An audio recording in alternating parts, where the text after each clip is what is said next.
Hey guys, tonight we begin with a topic a little less philosophical and a lot more greasy. Medieval junk food.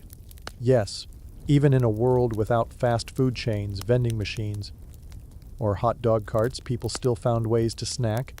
And let me tell you, some of it was delicious, some of it was disturbing, all of it was deeply medieval.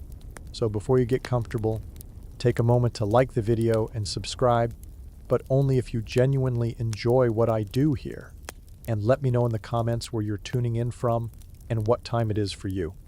It's always fascinating to see who's joining us from around the world. Now dim the lights, maybe turn on a fan for that soft background hum. And let's ease into tonight's journey together. In a world where most snacks seemed suspicious and tasted even worse, apple fritters were a rare success. Sweet, hot, and mildly hazardous, just like many solid medieval choices.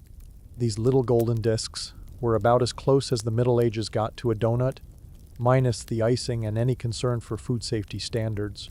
Okay, so what actually went into a fritter back then? Apples, of course, but not the glossy supermarket kind.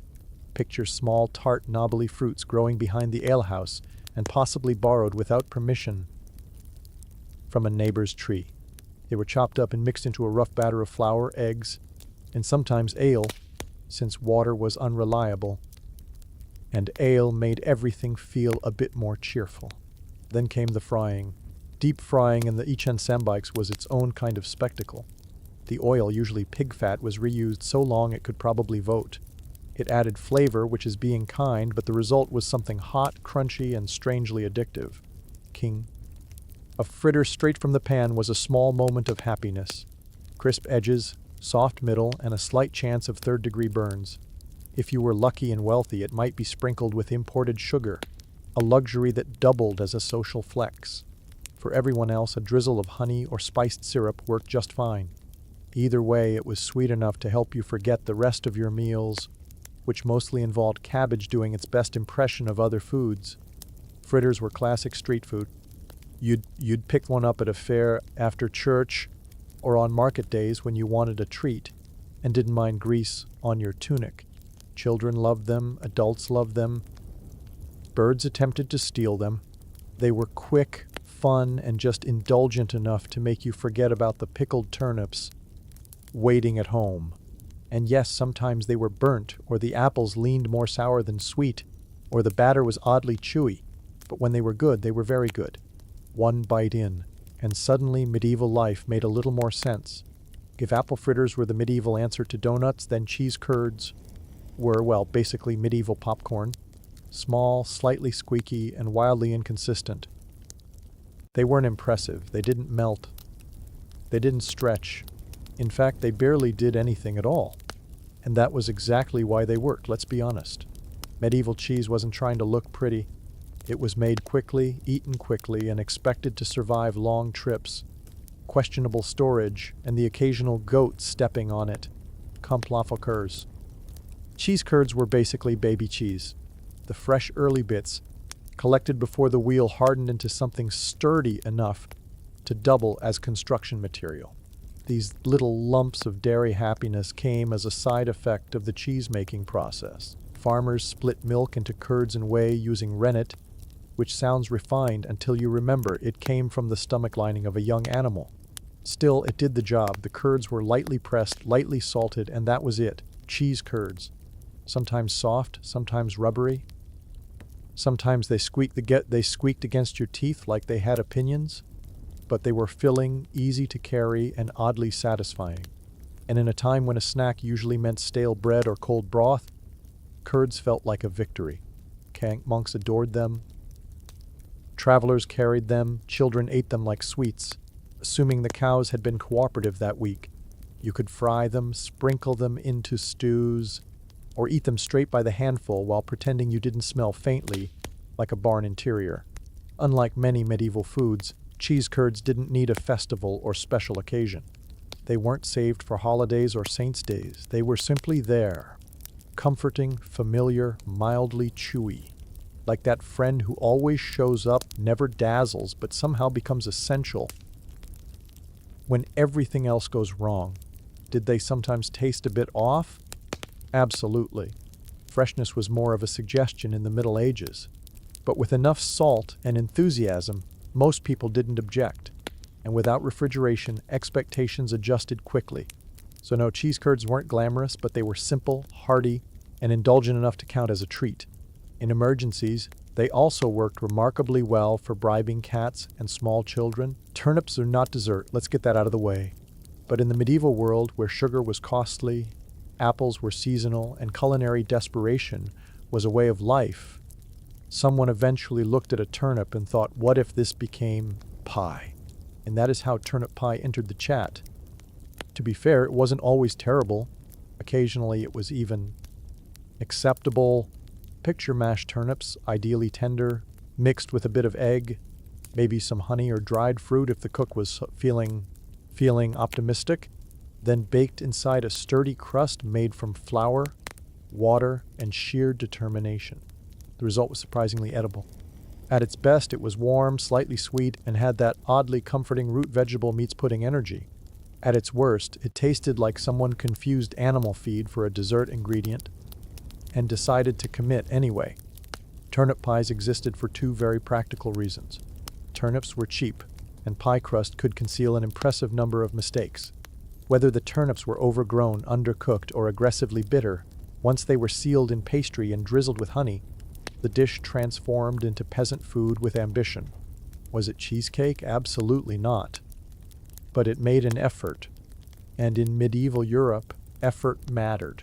You'd see these pies at fairs, banquet tables, and in especially enthusiastic monasteries where the monks had too much free time and far too many root vegetables. Some recipes included spices, nutmeg if the abbey had money, pepper if the cook was feeling reckless. Every now and then raisins showed up, which only added to the confusion. Nobles rarely touched turnip pie unless they were slumming it for amusement or trying to seem relatable to commoners for political gain. For everyone else, though, it counted as dessert. Kind of. More like a pastry-adjacent afterthought. Still, despite its questionable reasoning, turnip pie stuck around. People enjoyed it, or at least didn't hate it enough to stop baking it. It was inexpensive, filling, and faintly sweet, which in medieval terms made it practically groundbreaking. If medieval cuisine had a comfort food champion, it was the meat pasty. A handheld pie packed with seasoned meat, folded into crust, and baked until golden or just a bit charred. Think medieval Hot Pocket minus the microwave and plus a real sense of risk. The magic of the pasty was how portable it was. You could eat one on the road, in the fields, or while watching a public execution, depending on how your day was going. Sealed in a thick pastry shell, it stayed warm for a while and shielded the filling from dirt, rats, and the occasional peasant sneeze. Now let's address the filling. Meat was a flexible concept. If you lived near a manor or hunting grounds, you might enjoy pork, mutton, or venison, actual recognizable meat. If not, the definition widened considerably. Rabbit, pigeon, eel, hedgehog. Anything that once walked, hopped, or slithered could be chopped, seasoned, and sealed inside pastry with plausible deniability. Spices were added to boost flavor, or more honestly, to distract from it. Pepper, sage, and garlic helped, but they couldn't fully disguise the fact that the meat had been sitting around a little too long. Still, in a world without refrigeration where lunch was often bread and onions, a meat-filled pasty felt luxurious. There were even meatless versions stuffed with root vegetables, leeks, or cheese for fasting days, or the especially devout. But let's be honest, the meat ones were the favorites. Greasy, hot, and comforting. You didn't ask what was inside. You just ate it and trusted the cook had been having a decent day.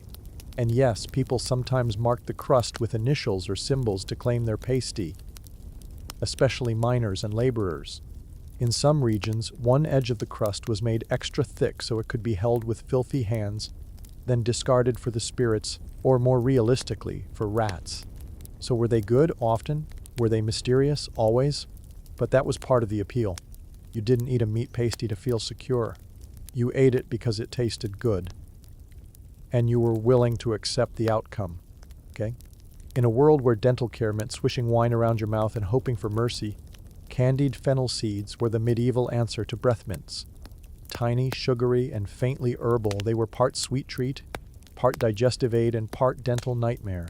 Okay, all bundled into one strangely satisfying crunch. These tiny seeds were usually coated in a hard sugar shell, which was no small accomplishment. In the Middle Ages, sugar had to be imported, boiled, beaten, and poured by hand, so somewhere along the line someone truly believed in the promise of these miniature treats. They were especially fashionable in where guests might receive a small dish after dinner to freshen their mouths and, likely, distract from the lingering taste of mutton still clinging to their gums. Flavor-wise, fennel seeds carried a sharp, licorice-like punch. You either adored them or discreetly swallowed them whole while nodding politely in thanks. The sugar helped, but that unmistakable herbal kick remained, the kind that made you feel refined and mildly bewildered at the same time. Candied seeds also served a purpose beyond taste: digestion. People believed fennel soothed the stomach, especially after a heavy meal involving multiple kinds of birds and a worrying amount of mead. Think of them as the medieval crossover between chewing gum and antacids, but with a much higher chance of dental consequences. And yes, they were hard. Sperrstmusha confident hard. Crack a tooth if you're too confident hard. You didn't chew candied fennel seeds casually. You tested one first, gently, bit down slowly, listened for ominous sounds, and only then committed. Every bite was a calculated risk.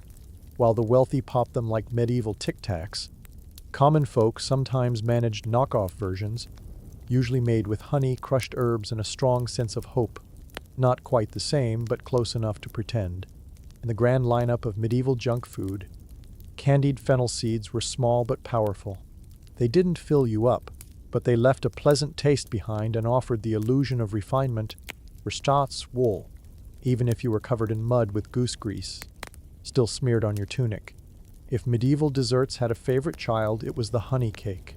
Sweet, dense, and determined to stick to everything except your expectations. Honey cakes were the result of bakers getting ambitious while sugar remained locked away in castle treasuries.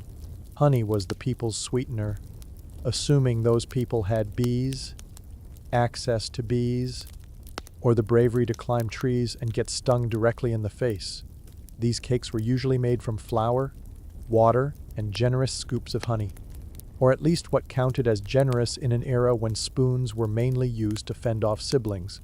The outcome was a firm, chewy slab that could be a delightful snack or an emergency doorstop, depending on how long it had been resting near the hearth. Spices were sometimes added if the household was wealthy or eager to show off.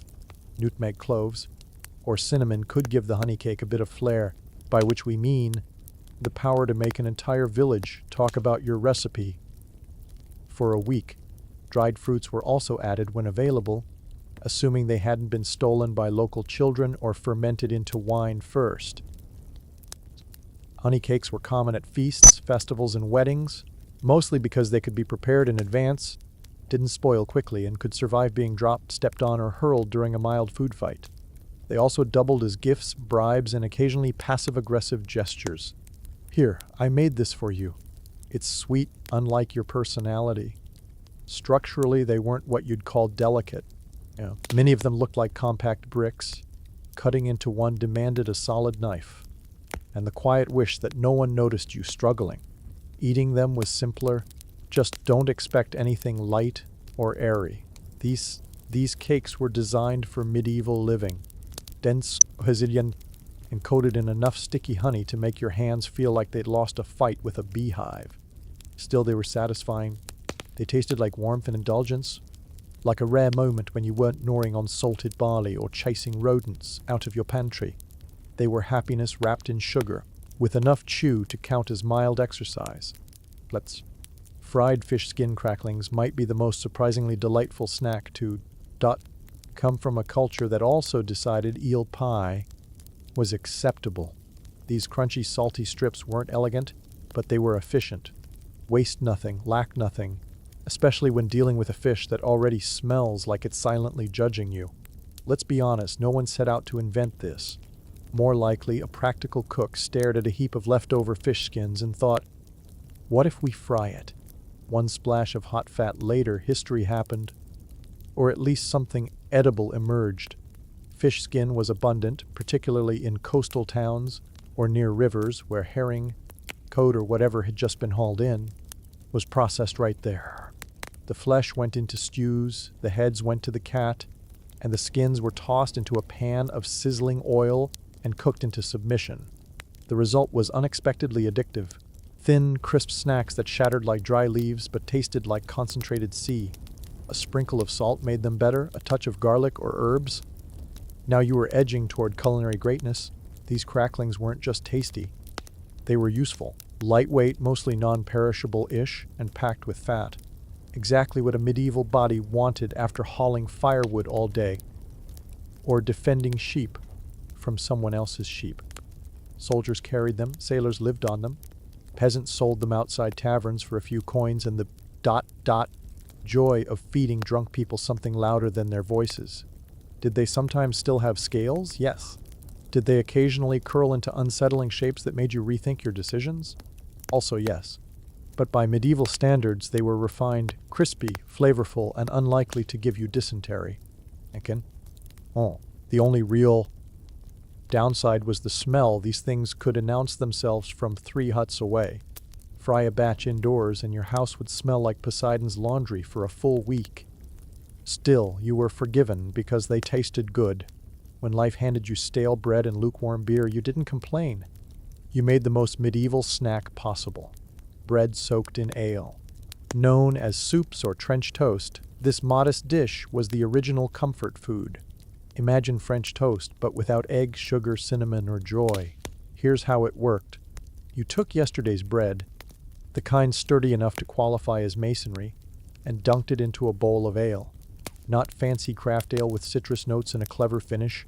No, this was flat, low-alcohol medieval ale, brewed in someone's smoky back room with hygiene standards roughly on par with a barn owl. Brewed. The bread soaked it up like a sponge with deep trust issues.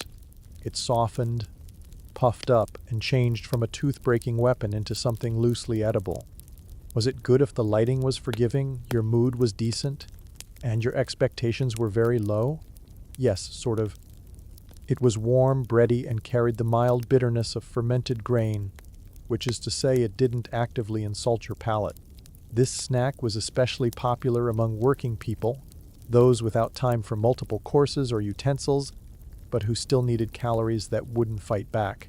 Bread soaked in ale was fast, filling, and just messy enough to feel like a real pause from daily labor. Sometimes extras were added grueur de grueur. Sometimes extras were added a pinch of herbs, a bit of cheese, or a fried egg if the hen had been cooperative that morning. On feast days, you might even get sop soaked in spiced ale, which usually meant the cook discovered a shaving of nutmeg and felt inspired. And like many medieval foods, this one served double duty. It wasn't just food, it was resource management. Bread too stale to chew, soak it. Ale starting to turn, pour it on bread and call it a plan. Waste was for amateurs. The only real drawback was portability. Once soaked, the bread became a sort of sloshy porridge cube. Eat it quickly or risk ending up with a soggy sponge in your bowl, and a 1,000-year-old metaphor for disappointment. Still, on a cold evening by the fire, nothing beat a slab of ale bread mush and a brief moment of peace. If you've ever looked at bread and thought this would improve if submerged in alcohol, congratulations. You and the medieval upper class share a mindset. Sops in wine were one of the more refined and oddly specific snacks of the Middle Ages. A dessert, technically, or perhaps an experience. The idea was simple. Take bread, preferably toasted or at least not aggressively stale, and soak it in wine. Not just any wine, of course, usually mulled, sweetened, or spiced wine, warm and fragrant and barely concealing the fact it had been sitting in a clay jug since last harvest. Once thoroughly drenched, the bread was served as a soft, spoonable delicacy. Nobles called it elegant. Everyone else quietly wondered if the cook had simply run out of ideas. This was not finger food. It was the kind of dish you ate slowly with a spoon, while pretending to care deeply about lute music. It appeared at banquets, late-night feasts, and those awkward dinners where no one wanted to discuss politics, so instead soggy toast was passed around in goblets. When done well, sops in wine were warm, soothing, and mildly intoxicating. A gentle finish to a heavy meal. The wine added richness, the bread offered texture, and the spices convinced you it was fancier than it really was. When done badly, it was just wet bread in a bowl. No amount of cinnamon could hide the feeling that you were chewing on a medieval mistake. Sometimes dried fruit or nuts were added for flair, sometimes cheese, occasionally a whole egg. At that point, it stopped being a snack and turned into a culinary guessing game. Peasants made their own versions, usually using cheap vinegar or ale instead of wine. It wasn't dessert. It was dinner or breakfast or whatever you called a meal that left you both full and deeply confused. Still, sops in wine had real staying power. They were warm, they were filling, and they offered medieval people a sense of indulgence. Even if that indulgence tasted suspiciously like bread soaked in fermented regret. In the Middle Ages, dried fruit was considered a luxury treat. Sweet, exotic, and shelf-stable enough to survive an entire crusade. But let's be honest, this wasn't your modern trail mix with friendly packaging and optimistic vibes. Medieval dried fruit had one primary goal: longevity. Flavor was optional. Texture was aggressively chewy. Dental consequences were almost guaranteed. Let's start with the basics. You had the usual lineup: raisins, figs, dates, and if you were truly well off, imported prunes. These fruits were sun-dried, smoke-dried, or sometimes simply abandoned on a windowsill until they no longer qualified as fresh. They emerged wrinkled, tough, and alarmingly dense, like edible time capsules from last harvest. The upside was sweetness. Dried fruit was very sweet. Concentrated sugars turned these shriveled morsels into medieval candy. Nobles adored them. Monks stockpiled them. Children treated them like rare kitchen treasure. The downside? Chewing them felt like engaging in combat with your own jaw. Figs came loaded with seeds that doubled as medieval dental floss. Dates were sticky enough to fuse your gums together. Raisins lodged themselves in your teeth for hours. There was no such thing as quiet snacking, and still dried fruit had its uses.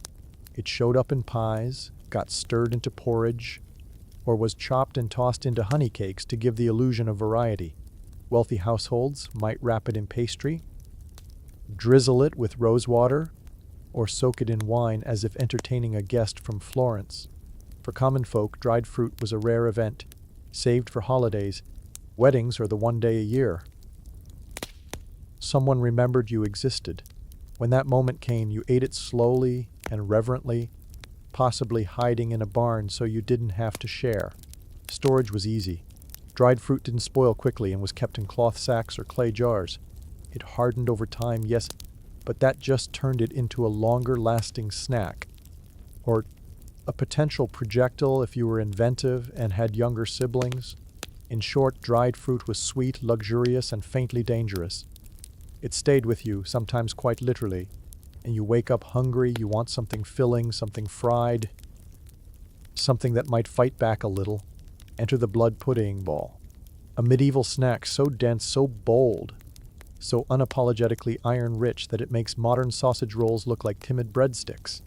Born from the noble principle of using every part of the animal, these savory spheres were living proof of waste not, want not, even when the thing you're refusing to waste is blood.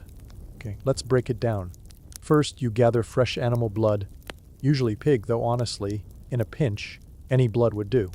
Then you mix it with oats, onions, suet, that's beef fat, and spices.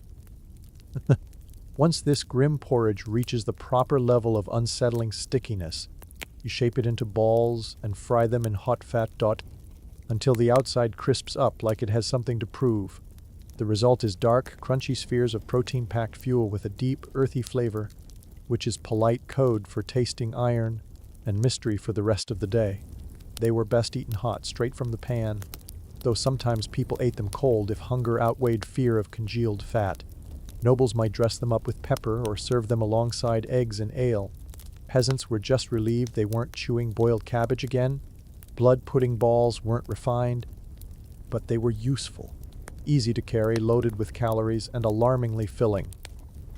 Eat 2 and you could skip lunch. Eat 4 and you were either a blacksmith or attempting to win a bet. These snacks were common at fairs, markets, and roadside stalls where everything smelled like livestock and ambition. They were especially popular in colder months because nothing warms the spirit quite like fried coagulation. Of course, they weren't for everyone. Some people disliked the texture. Others objected to the idea entirely. But in a world where survival came first and flavor ranked somewhere around 12th, these dense little bites earned their place in the medieval junk food hall of fame. Forget everything you know about pancakes.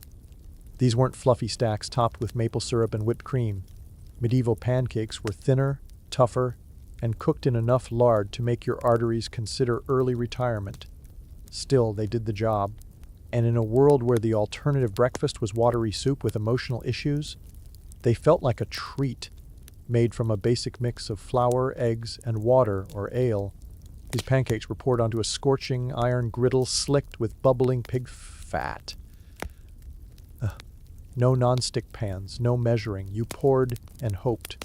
The result was a flat, uneven circle with crisp, browned edges and a slightly chewy center, the kind of pancake that could survive a horseback ride and remain mostly edible at the end. Sometimes they were a bit burnt, sometimes slightly raw, sometimes impressively both. Flavor depended on what you had on hand. A splash of ale gave a pleasant tang. A spoonful of honey was a luxury. A handful of herbs or onions was adventurous. Most of the time, though, it was just pancake and grease. Served hot and eaten fast, like you were fleeing a tax collector. These pancakes were universal. Peasants ate them. Nobles ate them, monks, merchants, everyone. Some layered them with cheese. Some dipped them in broth. Others rolled them up and moved on with their lives. You could eat them sweet, savory, or charred beyond recognition. And if you had leftovers, you stacked them up and pretended they were either cake or armor. They were especially common during Lent and other fasting periods. When meat was forbidden, pancakes became a loophole, freed filling, and somehow both modest and indulgent at the same time. They also worked beautifully as a disguise for other ingredients that had absolutely no business being eaten on their own. And while they weren't pretty, medieval pancakes had endurance. They didn't ask for admiration. They just needed a hot pan and a cooperative stomach. Somewhere between a snack and a sacrament sits the medieval wafer, a thin, crisp, suspiciously light biscuit that hovered between dessert and dental hazard. Wafers were everywhere. Outside churches, at village fairs, in monks' hands, and occasionally floating in your soup like a flat, holy crouton. To be clear, these weren't chocolate-dipped, cream-filled treats. Medieval wafers were made from flour, water, eggs, and very little else. If you were feeling extravagant, you might add a touch of honey or rose water, but most stuck to the basics. A thin batter was poured onto hot metal wafer irons and pressed between two blazing plates, basically a medieval panini press. The result looked like it belonged in a religious ceremony and tasted like crispy paper with ambition. Kent wafers were popular because they were portable, quick to produce, and most importantly, easy to sell in large quantities for solid profit. Vendors set up outside churches on feast days, brandishing stacks of warm wafers at worshippers as they exited Mass. By now, sin later wasn't the slogan, but it was definitely the energy. They were often stamped with religious symbols, floral designs, or a vague suggestion of a saint's face, depending on the iron mold and how exhausted the baker was. These patterns didn't improve the flavor, but they did give you something to stare at while chewing thoughtfully and pretending you weren't underwhelmed. The cut structurally wafers were fragile. They cracked if you handled them wrong and shattered if you tried to break them neatly. Storing them was tricky. Transporting them was worse, which made eating them outdoors a risky endeavor involving crumbs, wind, and regret. Still, people loved them. Light, crisp, and faintly festive wafers were the medieval version of treating yourself without destroying your digestion or your budget. Nobles layered them with fruit or soft cheese. Everyone else bought them by the dozen from street stalls and ate them immediately before they collapsed into edible confetti. Sucket, even the name sounds sticky. This medieval sweet was essentially fruit boiled into submission, drowned in syrup, and sealed in a jar like a sugary little hostage. Think candied oranges, dates, or ginger, coated in enough sugar to make your teeth tingle and your conscience whisper, "You shouldn't be eating this." But you did because it was delicious, probably imported, and also because your options were limited. Sucket wasn't meant for the average peasant gnawing his seventh onion of the week. This was elite-level snacking, the kind served in noble halls or gifted to say, "I like you, but not enough to give you land." Sugar was costly and fruit was seasonal, so sucket appeared only on special occasions. Weddings, royal visits, or Wednesdays if you were outrageously wealthy and completely unhinged. The process was ambitious. First, the fruit was boiled in syrup, maybe honey, maybe refined sugar, if your spice merchant owed you a favor. Then it was drained, partially dried, and boiled again. And again, because once was never enough. You weren't just preserving fruit, you were waging open war against moisture itself. Eventually, what emerged was a glossy, jewel-toned bite of candy. Chewy, intense, and so sweet it could probably be used as a weapon in large enough quantities. Some versions stayed soft and syrupy, served in decorative glass jars. Others were dried, rolled in extra sugar, and handed out as neat little cubes of medieval hypoglycemia. But make no mistake, sucket carried status. It announced that you had access to sugar, trade routes, and at least one servant whose sole responsibility was stirring things that actively resisted being stirred. Sucket trays circulated after banquets like edible gold coins. Guests took a single piece, smiled politely, and instantly regretted not taking 3. Commoners, meanwhile, observed from the kitchen and maybe licked a spoon if fortune and shadows allowed. Now, so was it worth it? Honestly, yes. Sucket was one of the few medieval snacks that truly felt like dessert.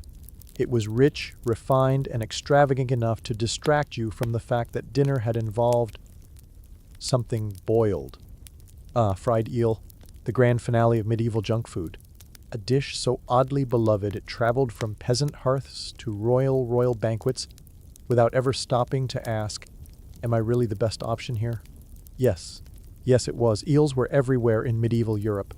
Rivers and streams practically squirmed with them, and they were easy to catch, cheap to cook, and when fried, unexpectedly crisp. Slippery when alive, bonier than anticipated, and shaped like the villain in a fish-themed horror story, eel was still eaten by the bucketful. Why? Because it tasted good, and more importantly, it wasn't turnips. Preparing eel was an experience. First, you had to catch it, usually at night when they slid through shallow water like sentient noodles.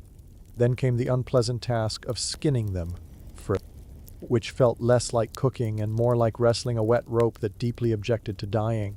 Once subdued, the eels were chopped, seasoned if you were feeling brave, and thrown into hot fat until the skin crisped and the flesh firmed into something vaguely respectable. The final result was a crunchy, savory bite with a rich, slightly oily flavor, like calamari and chicken having an identity crisis in a tavern kitchen. Fried eel appeared at fairs, feasts, roadside inns, and, surprisingly, during religious fasts. That's right, eel wasn't technically considered meat, so it slid through dietary loopholes exactly the way you'd expect an eel to.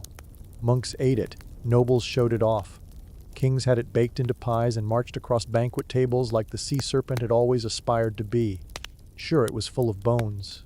Yes, it sometimes twitched well after death. But if you could get past that, and the unsettling sense you were consuming a folktale villain, fried eel was genuinely good.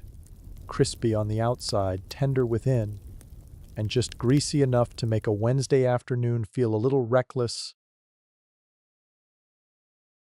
Hey guys, tonight dim the lights a little. Maybe scoot deeper into your pillow. Let your phone screen go pleasantly blurry. You don't need to remember anything from this. You don't need to learn. You don't need to stay awake. You're just here to float gently through history, like a mildly curious ghost with no responsibilities. But tonight, we're talking about something surprisingly intimate. Something ancient people thought about a lot, even if they didn't have words like self-care or signature scent. Again, we're talking about smells Perfumes, oils, incense, the quiet, sticky, often overpowering cloud of scent that followed the rich, the powerful, and the deeply unhygienic. Banned because here's the thing no one really prepares you for. The past smelled intense, not subtle, not clean, not notes of cedar with a hint of citrus. Monking more like sweat, animal fat, smoke, decay, and if you were lucky, something floral slapped on top like a polite apology. And so let's ease back, way back, before spray bottles, before alcohol-based fragrances, before anyone agreed that maybe bathing more than once a year was a good idea. Ban. Let's begin where perfume really starts to become a lifestyle choice. Ancient Egypt. Of course it's Egypt. It's always Egypt. The ancient Egyptians were deeply concerned with smell. Not in a casual way. In a cosmic, religious, your soul depends on this way. To them, good smells were divine. Bad smells were chaos. Literally, disorder, evil. The stench of the universe falling apart. And given the climate, the linen clothing, and the fact that everyone was working under the sun, this concern was understandable. Egyptians didn't just wear perfume, they lived in it. Oils soaked into their skin. Unguents melted slowly over their heads. Incense burned constantly in temples, homes, and tombs. The gods, they believed, smelled good. So if you wanted their favor, you probably shouldn't smell like a dead goat. One of their most famous blends was called kifi, and kifi wasn't subtle. Kifi was a recipe with opinions. It included things like honey, wine, raisins, myrrh, frankincense, juniper berries, cinnamon, and sometimes asphalt. Yes, asphalt. Because why not double down? It was burned at night specifically because kifi was meant to calm the mind, to help with sleep, to soothe anxiety, which is kind of comforting, honestly. Ancient Egyptians, lying awake, stressed about the afterlife, lighting something that smelled vaguely like sweet resin and fermented fruit, hoping the gods appreciated the effort. Bring perfume in Egypt wasn't just cosmetic, it was medical, magical, social. Pharaohs were practically marinated in it. Elite men and women shaved their heads, not as a fashion statement, but to avoid lice, and then wore perfumed wigs. So what you're smelling isn't hair. It's scented oil soaked into artificial curls, which feels like a lot of effort, but again, lice, even mummification was a scent-heavy process. Bodies were washed, packed with resins, and wrapped in linens infused with aromatic oils. Death, like life, had to smell right. The soul, apparently, was picky. And this obsession with scent wasn't limited to Egypt, it drifted outward. Slowly like smoke. Jembia. Let's glide over to Mesopotamia for a moment, because while Egypt gets all the credit, the people of Mesopotamia were quietly doing chemistry. One of the earliest known perfumers in recorded history was a woman named Tap-Puti. She lived around Echen Arbek, BCE, and she wasn't just mixing oils in a bowl, she was distilling, filtering, repeating processes, writing it all down on clay tablets. Tap-Puti was doing lab work while everyone else was busy inventing laws and war crimes. Menda, her perfumes were used in religious rituals and royal ceremonies, which means kings trusted her to decide what gods and monarchs smelled like. No pressure. These early perfumes weren't sprayed. They were rubbed, dabbed, poured. Thick, oily substances made from plants, woods, flowers, and animal products. And yes, animal products. We'll get to that. Just mentally prepare yourself. Perfume at this stage wasn't about smelling nice. It was about power, sacredness, control. If you smelled good, you were close to the divine. If you smelled bad, something had gone spiritually wrong. Or you were poor, usually both. Now let's slowly wander into ancient Greece. The Greeks had opinions. They always do. Greek philosophers wrote about scent the way they wrote about everything else, confidently at length and often incorrectly. Smell, they believed, affected mood, health, and morality. Certain scents could make you calmer. Others could make you impulsive, which explains nothing, but it sounded convincing. They imported perfumes from Egypt and the East, then immediately decided they could do it better. Greek perfumes were often lighter, more herbal. Think thyme, marjoram, iris root, rose. They even categorized perfumes by body part.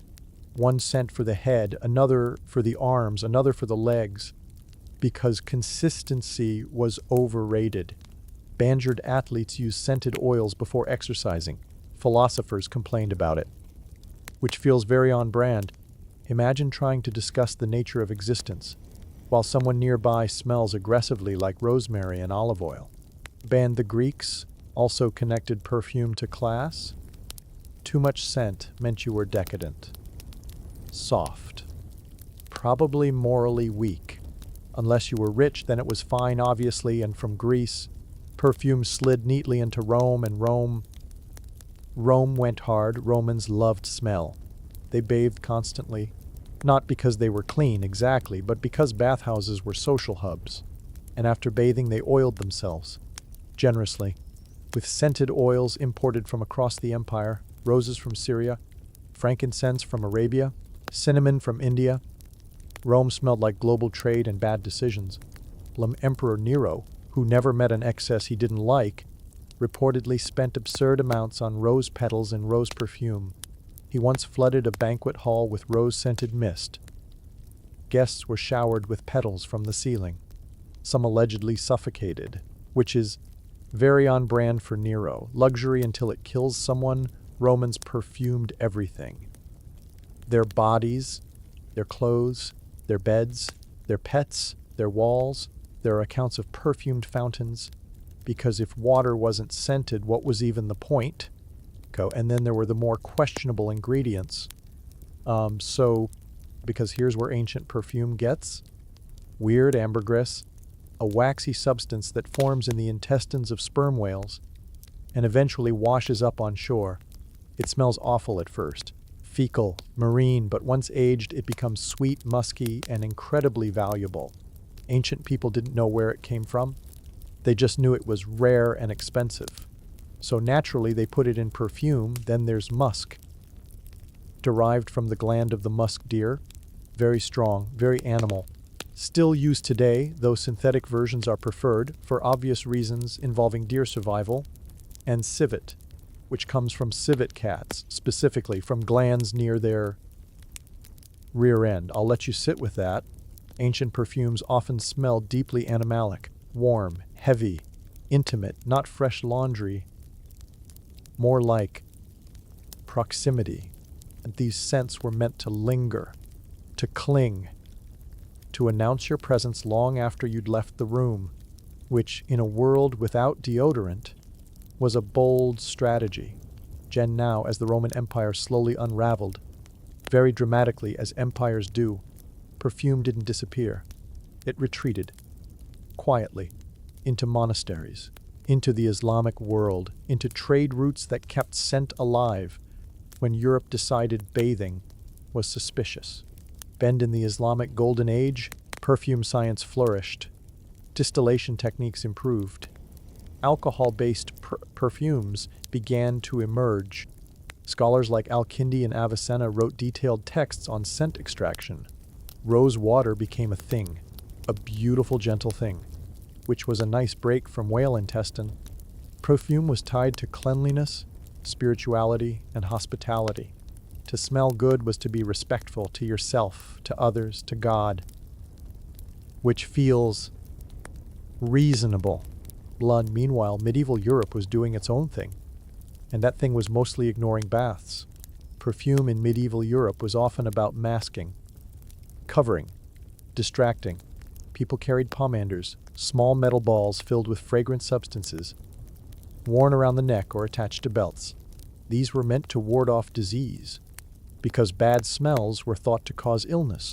Miasma theory, my old nemesis. Gland, if you smelled something pleasant, you were safe. If you smelled rot, you were doomed. So people surrounded themselves with herbs, spices, and resins. Not a terrible instinct, honestly. Royalty, of course, took this to extremes. Kings and queens soaked their gloves in perfume, their clothing, their bedding, their rooms. Some famously avoided bathing altogether and relied entirely on scent, which is a choice, a very fragrant choice. Then perfume became status. The richer you were, the more layers of scent you could afford. Poor people smelled like work, like animals, like smoke. The elite smelled like imported flowers and expensive lies.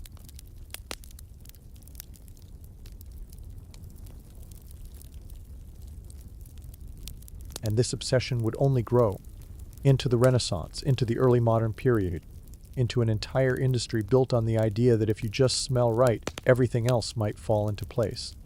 But for now, let's stay here in this early world of oils and smoke, of resins melting slowly over shaved heads, of incense curling towards ceilings, hoping to catch a god's attention. The next part, we'll drift further into the lives of royals who used perfume not just to smell good, but to control, seduce, and occasionally terrify the people around them. Lumdian, for now, just rest, let the scent fade, and we'll continue in a moment. Alright, welcome back. And, if you drifted off for a bit, that's perfect. That means it's working. Just settle back in wherever you are now. Nothing urgent is happening. No one in this story is about to do anything productive. Last time, we floated through the ancient world where perfume was sacred, oily, and sometimes harvested from extremely questionable animal situations. Now we're going to ease forward into a world where perfume becomes something else entirely. Not just divine, not just medicinal, but political. And because at a certain point, smelling good stopped being about the gods and started being about power. About signaling wealth, about announcing from several feet away that you mattered more than the people breathing the same air. And in no way did this become more obvious than in royal courts. Let's drift into Renaissance Europe for a moment. Slowly, no rush, the floors are cold stone, the walls are covered in tapestries that absolutely trap smells. Everyone is wearing layers, many layers, and bathing is still negotiable. This is where perfume really earns its paycheck. Royal courts were crowded, enclosed, and deeply unhygienic. Dozens, sometimes hundreds, of people lived in close quarters. Animals wandered in and out. Chamber pots were emptied into courtyards. Straw floors absorbed everything and forgot nothing. So if you were a king or queen, perfume wasn't optional. It was survival. Social survival, at least. Take Catherine de' Medici, for example. Of course she's here. She's always here when something involves intrigue, poison rumors, or strong personal branding. And Catherine grew up in Italy, where perfume culture was sophisticated and taken seriously. Now, when she married into the French court, she brought her perfumers with her, literally. She imported them, along with her cosmetics, her recipes, and her general belief that France smelled. Unfinished, she used perfume constantly. On her body, her gloves, her clothing, her furniture. Gloves, in particular, became her thing. Scented leather gloves were the height of fashion, and Catherine made sure everyone knew it. There were rumors, probably exaggerated but persistent, that she used perfumed gloves to poison her enemies, which may or may not be true. But the fact that people believed it tells you everything you need to know about how perfume was perceived. It wasn't just pleasant, it was mysterious, dangerous, a little suspicious. And honestly, if someone handed you a beautifully scented glove in a court where people drop dead all the time, might hesitate too. French royalty quickly leaned into scent as a marker of refinement. Smelling good meant you were cultured. Smelling neutral meant you were suspicious. Smelling bad meant you were definitely poor and possibly a peasant who had wandered in by mistake. Perfume became part of etiquette. You didn't just apply it, you curated it. Too much was vulgar. Too little was rude. The right amount said, I have taste, money, and access to trade routes you've only heard rumors about. And now let's quietly slide over to Louis XIV, the Sun King himself, a man who loved grandeur, control, and being the absolute center of everything, including smell. Louis XIV did not like bathing at all. He reportedly bathed only a handful of times in his life, usually for medical reasons, and hated every second of it. Water to him was dangerous. Perfume, however, was essential. His court at Versailles was drenched in scent. Literally, fountains were perfumed. Gardens were designed not just to look beautiful, but to smell overpowering. Orange blossoms, jasmine, tuberose, everything blooming at once, competing for dominance. Louis demanded new scents. Constantly. His perfumers were under pressure to invent, to impress, to outdo themselves. One wrong blend and you were out. Or worse, unfashionable, the court followed suit. Nobles applied layers of perfume daily. Clothes were rarely washed, but frequently scented.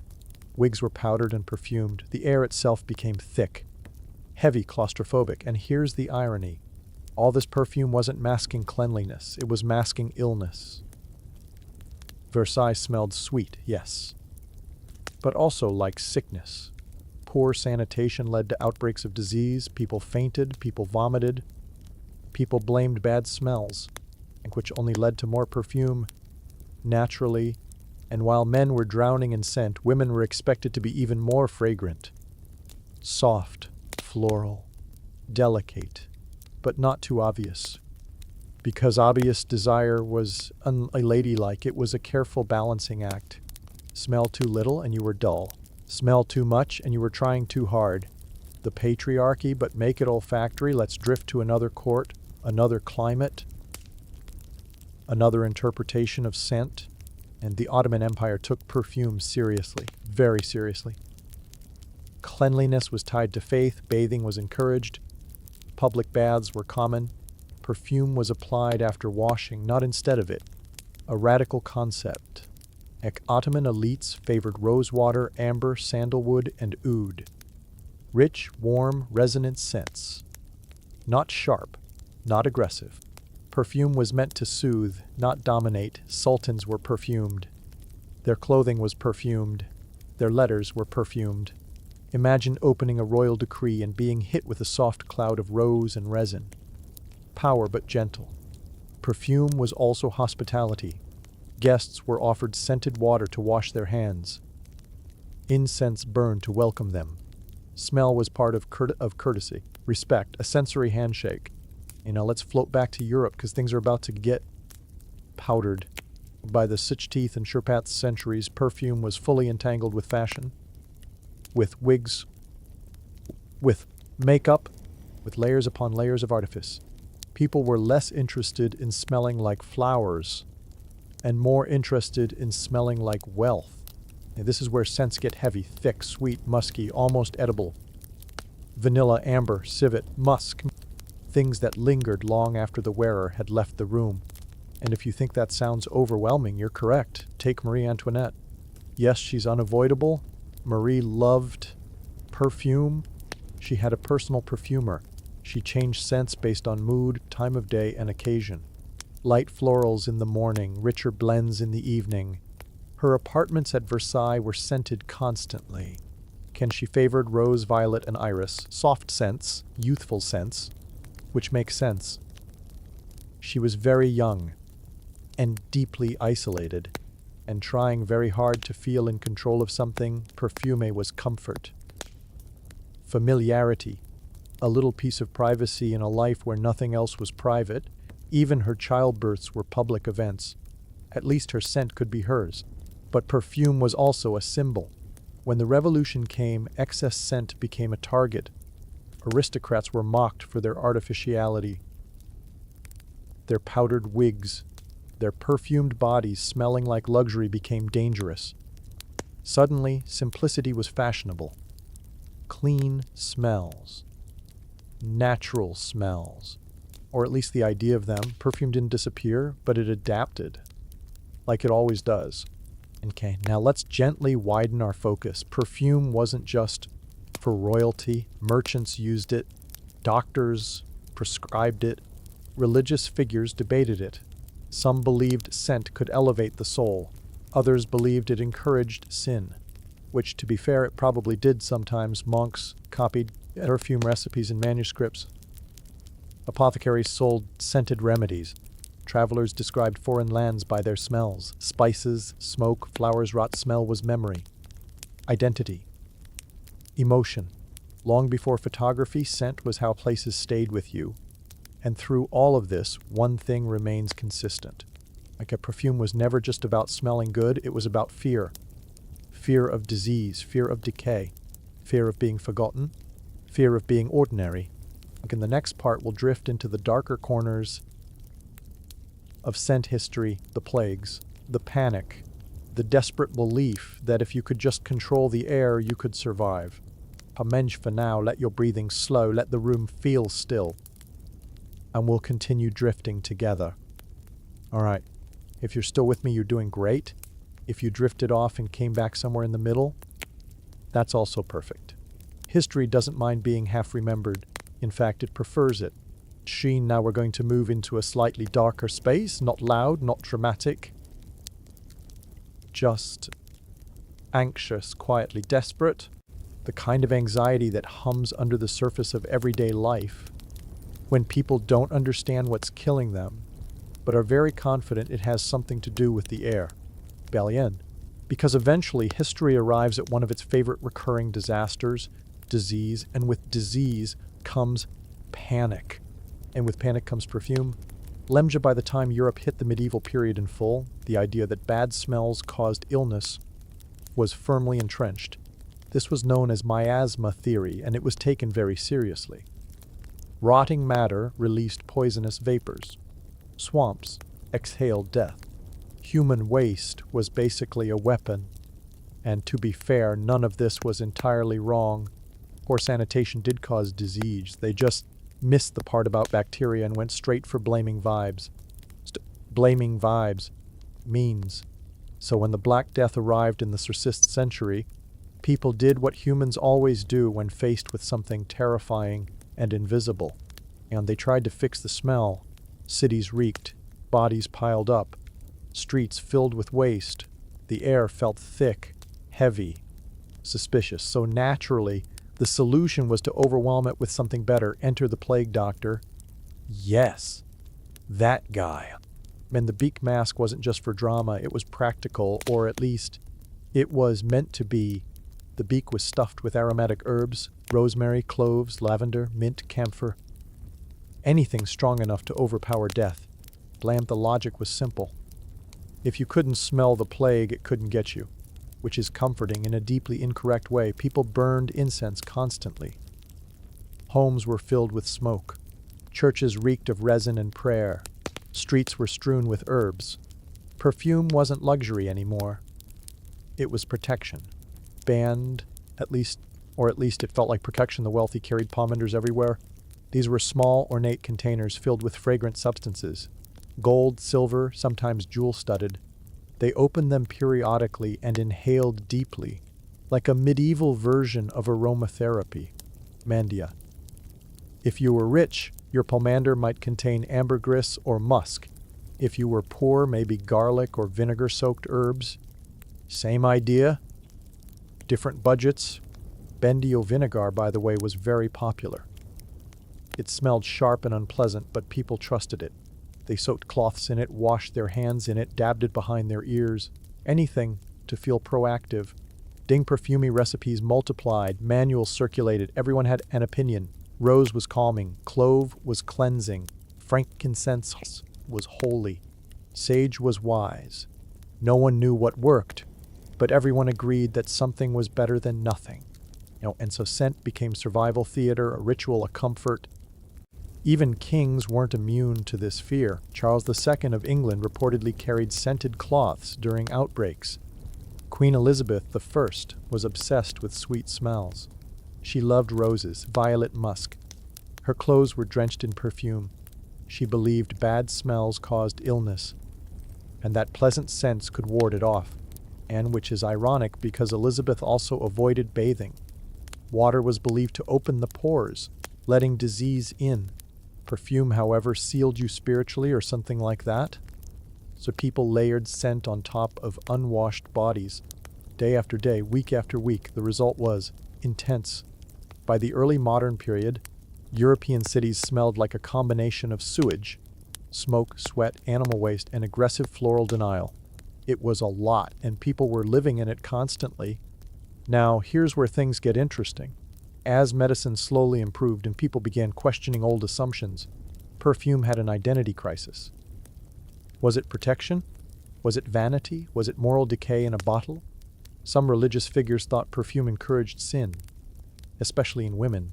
Of course, a woman who smelled good was clearly trying to be noticed, to tempt, to distract men from more important things. Like God, men wearing perfume, however, were refined. Naturally, doctors debated whether scent healed or harmed. Some believed strong perfumes overstimulated the senses. Others prescribed them for everything from headaches to melancholy, and melancholy, by the way, was very popular. Everyone had it. Everyone was damp and sad and unbalanced according to the humors. Perfume was thought to lift the spirits. Literally. The vapors rose to the brain and cheered it up. Now let's drift gently into the Serbarth century, because things are about to get powdered. Again, this is the era of elaborate wigs. White powder, heavy makeup, stiff clothing, and an absolute avalanche of scent. Bathing was still rare. Clothes were aired out instead of washed. Linen undergarments absorbed sweat and were changed frequently, but outer garments were expensive and cleaned. Sparingly, perfume filled the gap, and people scented their wigs, their hats, their gloves, their fans. Fans especially became scented accessories. A flick of the wrist released a small cloud of fragrance. Elegant, controlled, slightly passive-aggressive. Or can a women use perfume to soften the smell of lead-based makeup? Yes, lead. It was toxic. Everyone knew it was toxic. They used it anyway. Because pale skin was fashionable and death was a future problem. Ekin men favored heavier scents, musk, amber, tobacco, leather, things that said authority and indulgence. And then there was France, always doing the most. By the Serbat century, Grasse had become the center of perfume production. Originally known for tanning leather, the city pivoted to scent when perfumed gloves became fashionable. Leather was smelly. Perfume fixed that eventually. Perfume became the product. Fields of flowers, jasmine, rose, orange blossom, labor-intensive, fragile, expensive. Entire economies built around smell. Perfume houses emerged. Recipes were guarded like state secrets. A good scent could make a fortune. A bad one could ruin a reputation. But even as perfume became more refined, it never lost its edge. It was still tied to fear, to mortality, to the body's inevitable failure. And people used scent to pretend they weren't decaying. That time wasn't passing, that illness wasn't lurking. And then slowly, quietly, something changed. People started bathing again. Not all at once, not enthusiastically. But gradually, medical science improved, germ theory began to form. Cleanliness shifted from suspicion to virtue. Perfume adapted. Lighter scents emerged. Citrus, herbs.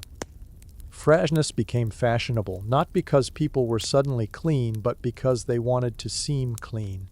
Aket soap entered the scene, real soap, not just lie and hope. Perfumes stopped being armor and started being accessory. But the emotional connection never disappeared. Smell was still memory, still comfort, still identity.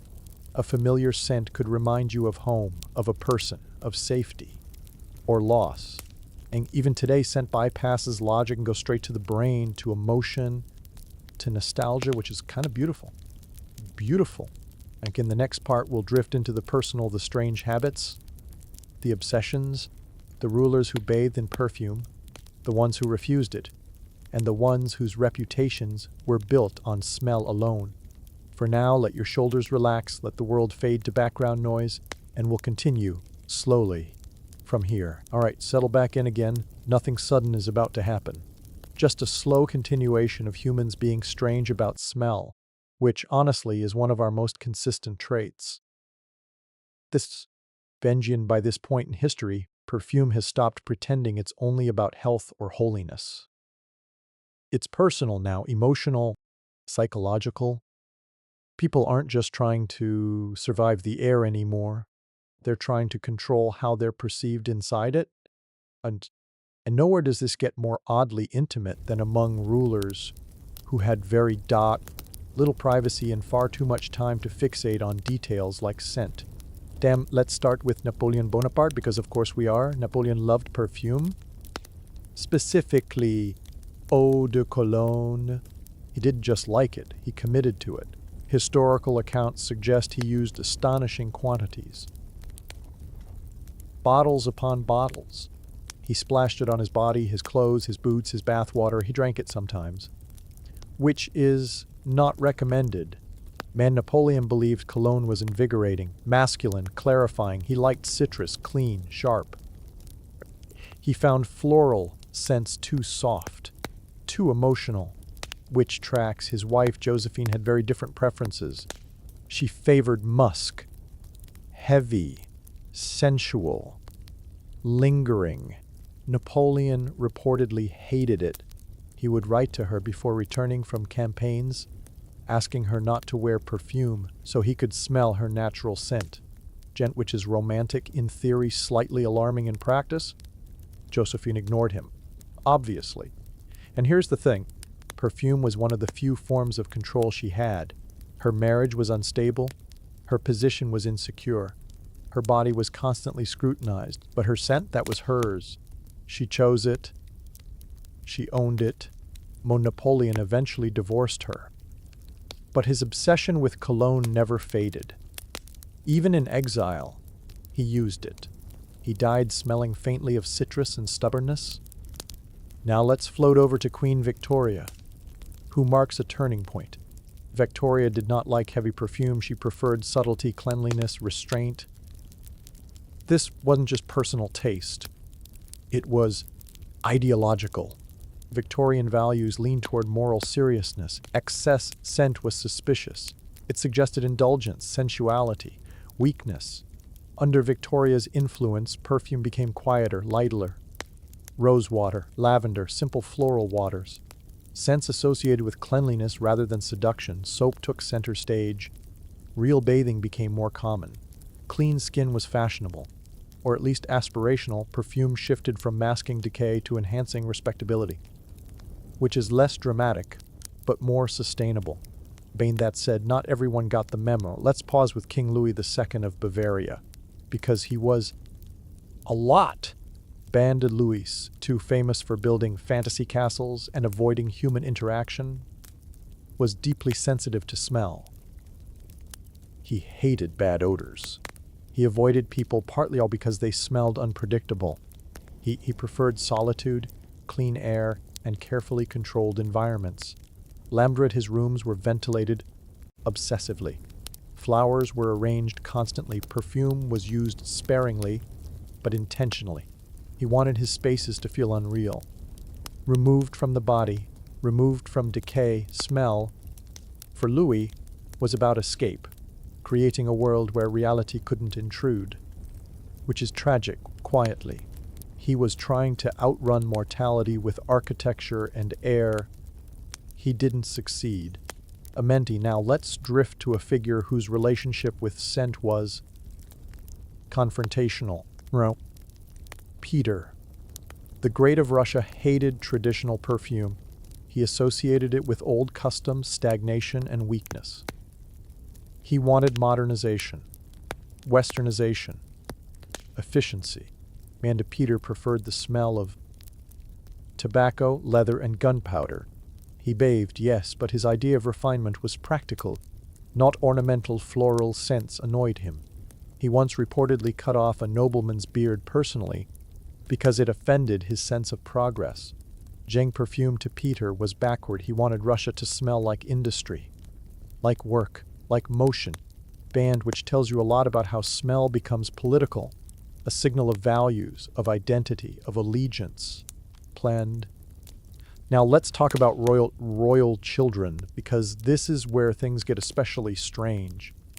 Children in elite households were often bathed more frequently than adults. Not for hygiene exactly, but because they were fragile, vulnerable, pure. Their scent mattered. Babies were rubbed with scented oils. Nurseries were filled with herbs believed to protect against illness. Lavender, rosemary, chamomile. Not just because they smelled nice, but because they were thought to guard the soul. Man's sickly children were surrounded by scent. It was comforting, ritualistic. Sometimes the only thing adults felt they could control, and when those children died, as they often did, their bodies were perfumed heavily. To slow decay, to make the loss bearable, to preserve the illusion that they were only sleeping. Smell softened grief. And now let's take a breath and widen the lens. Perfume wasn't just worn.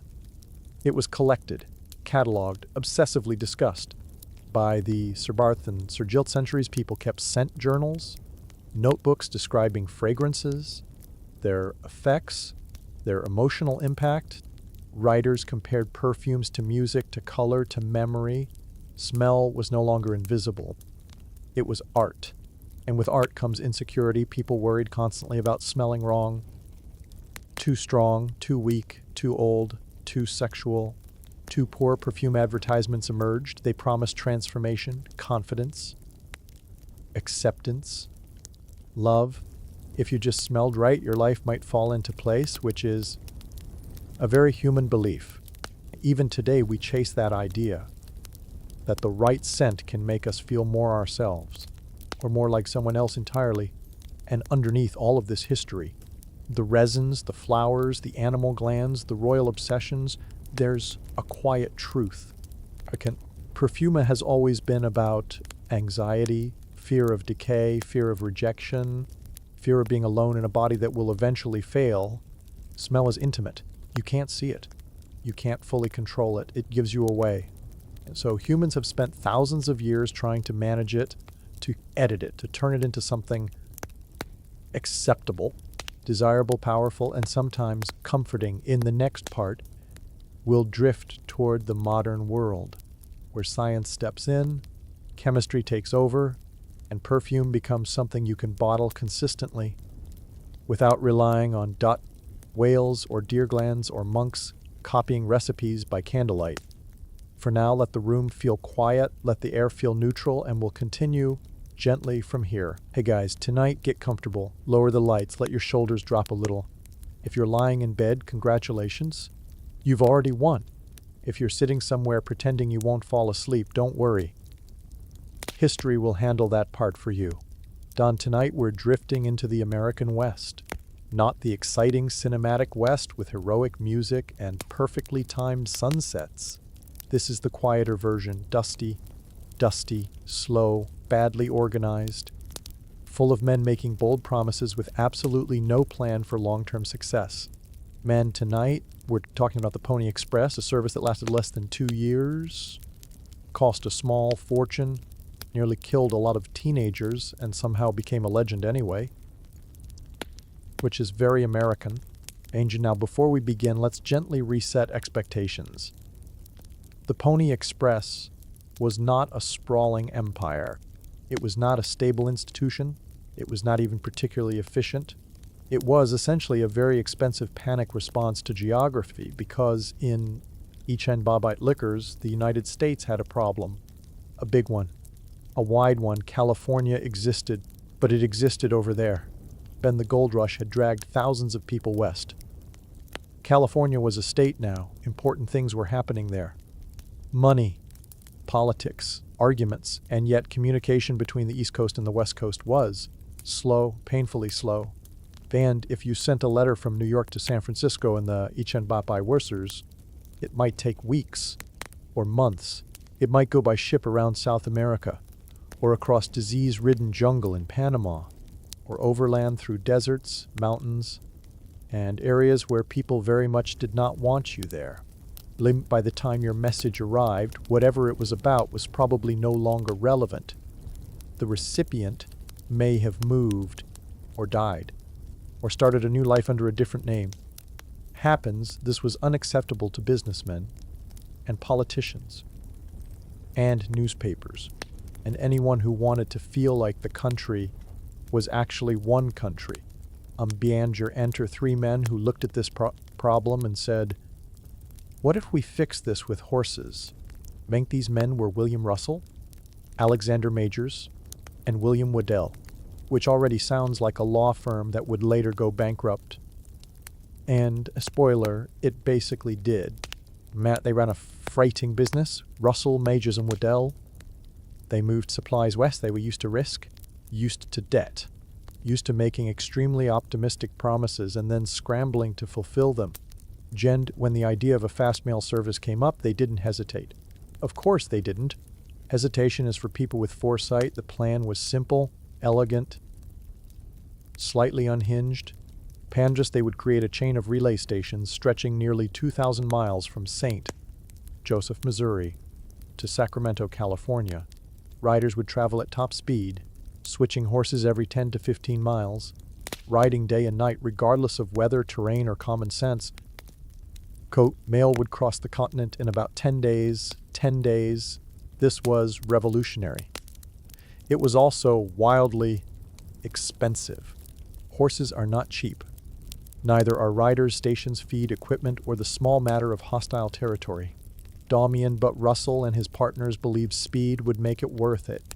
Newspapers would pay. Governments would pay. Everyone loved fast information. No one loved waiting, so they announced it loudly, confidently before everything was fully ready. Because of course they did, construction began immediately. Stations were thrown together quickly. Some were proper buildings. Others were little more than huts. Many were placed in remote areas where absolutely nothing else existed. They hired station keepers, blacksmiths, stable hands, and most importantly, riders. Now let's talk about the riders. Contrary to popular imagery, Pony Express riders were not grizzled cowboys with impressive mustaches and tragic backstories. Most of them were very young, teenagers even, small, lightweight. Because horses have limits and mail bags get heavy. And the job posting allegedly read something like, "You wanted young, skinny, wiry fellows. Not over 18. Expert riders willing to risk death daily, orphans preferred," which is bleak but efficient. The pay was about Ursuwurl a week, which was good money at the time, especially for young men with no prospects and a high tolerance for danger. These riders didn't carry weapons much. Maybe a small pistol. The real defense was speed. You didn't stop, you didn't linger, you didn't argue. You rode. Each rider carried a special saddle called a mochila with 4 pockets for mail. The saddle was swapped quickly at stations, so the mail stayed moving even if the horse changed. The goal was continuity, momentum, no pauses long enough for doubt to creep in, and when it worked, it was impressive. A rider would arrive at a station at full gallop, jump off. Another rider would jump on a fresh horse. The mail would be transferred in seconds, and off they'd go again into whatever waited next. Deserts, mountains, snowstorms, rivers, darkness. Occasionally, people who did not appreciate strangers racing through their land. It was exhausting, dangerous, and somehow romanticized almost immediately. But here's the quiet truth. The Pony Express was never profitable, not even close. The cost of running it was enormous. The revenue from mail barely made a dent. Russell, Majors, and Waddell were bleeding money almost from the start. But they kept going because quitting would look bad, and because the federal government might step in with a contract. Any day now, probably, so they doubled down, they expanded, they improved stations, they optimized routes, they pushed riders harder, faster, longer, and for a brief moment it worked. Messages flew across the continent, news of elections, stock prices, war rumors, all arriving faster than ever before. The Pony Express became a symbol of speed, of unity, of American determination, which is impressive given that it was held together with debt and optimism. Now, let's slow the pace just a little and look at the world around it, because timing matters. In 1860, the United States was tense, very tense. The Civil War was approaching. Politics were fractured. California's loyalty mattered. Communication mattered. The Pony Express wasn't just about mail. It was about keeping the far edge of the country emotionally connected to the center, making sure California didn't feel abandoned or tempted to drift. And for that brief window, it succeeded. But history, as always, had other plans. Because while riders were risking their lives on horseback, engineers were building something quieter, something less dramatic, something with wires: the telegraph. And the telegraph did not care about romance. It cared about efficiency. As telegraph lines stretched westward, the Pony Express became increasingly unnecessary. Why send a rider when you could send a signal? Why risk frostbite and exhaustion when electricity could do it faster? The answer, financially, was obvious. But emotionally, people weren't ready to let go. The Pony Express was only been running for about 18 months when the transcontinental telegraph was completed. 18 months, that's it. Once the telegraph went live, the Pony Express was finished. It shut down, quietly. No dramatic finale, no final ride into the sunset. Just over. Russell, Majors, and Waddell collapsed under debt. Careers ended. Fortunes vanished. The men who built it moved on or faded into obscurity. The riders went back to being anonymous young men. Some became soldiers. Some died young. Some survived long enough to watch themselves become legends. And that's the strange part. The Pony Express failed, financially, logistically, practically. But culturally, it won. It became a story Americans told themselves about who they were: fast, brave, willing to suffer for progress, even if the math didn't add up. And in that way, the Pony Express never really ended. In the next part, we'll drift deeper into the lives of the riders themselves, the exhaustion, the fear, the quiet routines that filled those long, dangerous miles. For now, let the dust settle, let the horses slow, and we'll keep moving gently from here. All right, let's ease back into it. You don't need to picture everything clearly. Blurry is fine. The Pony Express actually works better that way. Now that the idea exists, this long, thin line of motion cutting across the continent, it's time to slow down and look at the people inside it. The riders, the station keepers, the very ordinary humans tasked with doing something extremely unreasonable on a schedule. Because while the Pony Express is often remembered as a single heroic blur, it was actually made up of hundreds of small, repetitive, exhausting moments. Let's start with the riders themselves. Most Pony Express riders were young, very young, 16, 17, sometimes even younger. Light enough not to overburden the horse, flexible enough to adapt, reckless enough not to dwell too much on the risks. And that last part mattered, because if you stop to think about it, really think about it, you probably wouldn't get back on the horse. Riders traveled alone, at night, through terrain that did not care about them. There were no crowds cheering them on, no music swelling in the background, just wind, hooves, and whatever was moving in the dark nearby. Each rider covered a segment of the route, usually around 75 to 100 miles, broken into short bursts between stations. You rode hard for 10 to 15 miles, swapped horses, and kept going. No long rests, no lingering conversations, maybe a quick swallow of water, maybe a nod to the station keeper, then gone again. Speed was everything. The horses were chosen carefully, tough, fast, agile, often smaller breeds, Mustangs, Morgans, thoroughbred mixes. They were trained to run, stop abruptly, and run again, over and over. And the riders learned not to get attached. Horses burned out quickly. Some died. Some were injured. You didn't dwell. You couldn't. Now the mail itself was surprisingly light. Letters were written on thin paper. Newspapers were trimmed down to essentials. Every ounce mattered. Riders even cut down their boots and clothing to save weight. Minimalism, but make it dangerous. Each rider carried a Bible, sometimes, or a small charm, or nothing at all. Superstition varied. Fear was constant. Mostly quiet, occasionally loud.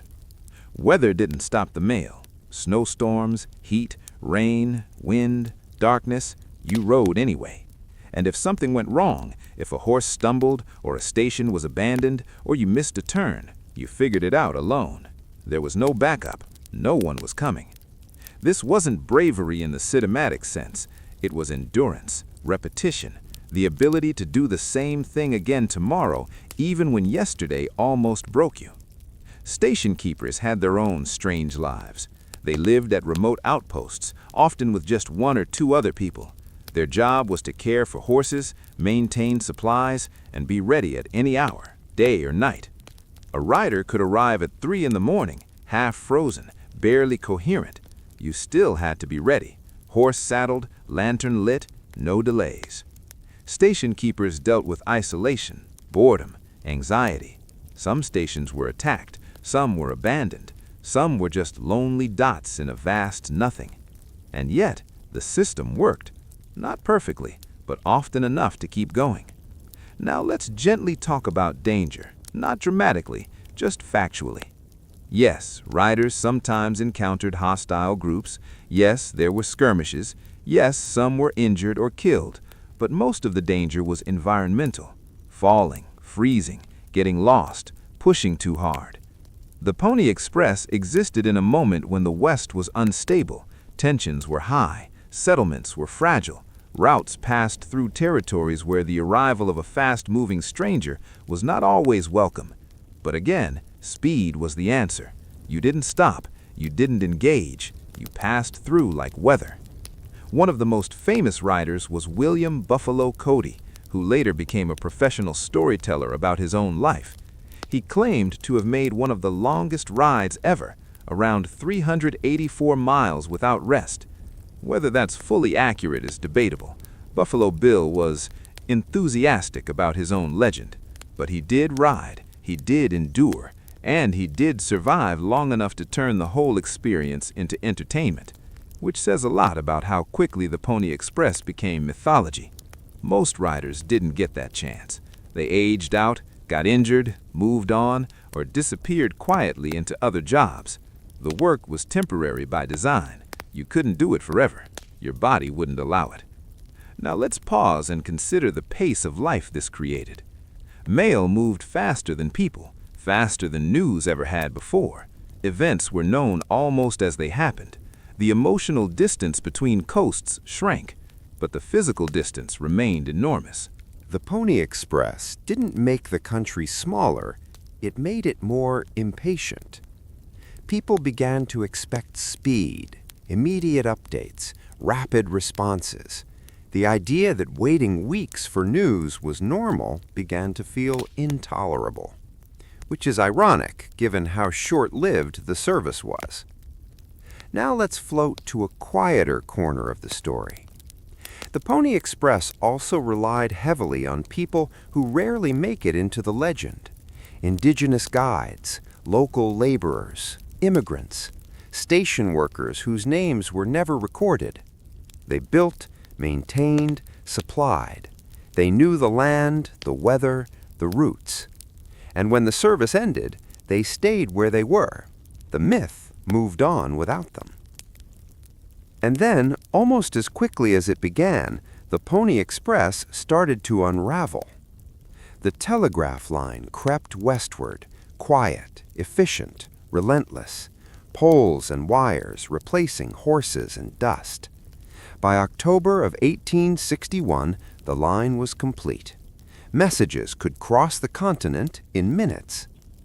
Minutes. The Pony Express shut down 2 days later. No ceremony, no announcement worthy of the effort, just a realization that the future had arrived and it did not require a saddle.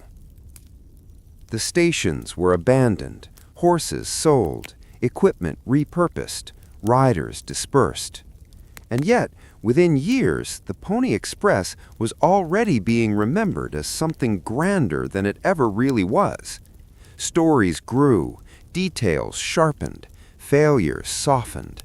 The brevity of it became part of the charm, a brief, brilliant flash, a solution that burned bright and vanished.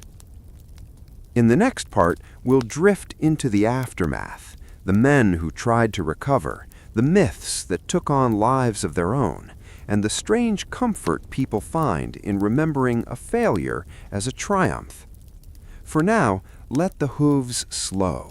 Let the road stretch out quietly, and we'll keep going gently from here. All right, let's drift back in. If you fell asleep somewhere between Missouri and Nevada, that's completely understandable. We'll just ease forward from wherever you are now. By the time the Pony Express shut down in October of 1861, there was no dramatic ending, no final rider galloping into legend, no crowd gathered to applaud the effort. It simply stopped. 2 days after the transcontinental telegraph line was completed, the mail riders were no longer needed. Wires had won.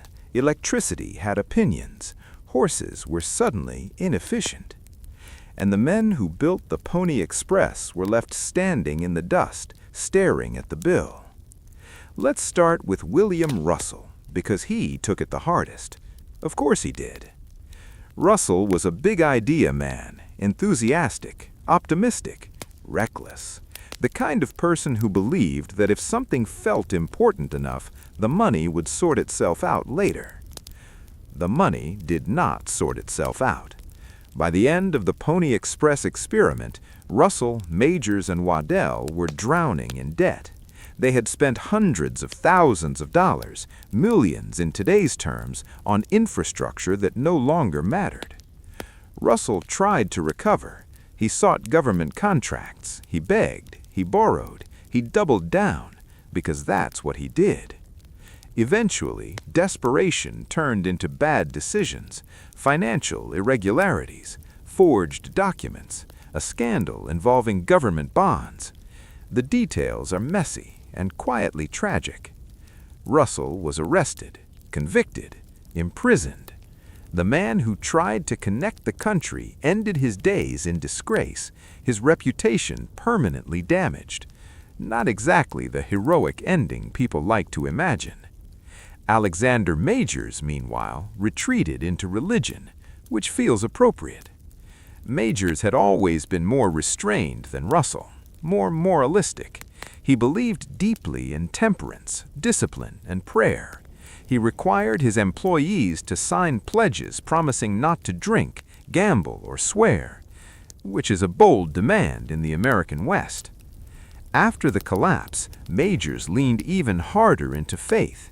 He wrote memoirs. He reframed the Pony Express as a noble effort, divinely inspired, tragically misunderstood. And to be fair, he wasn't entirely wrong.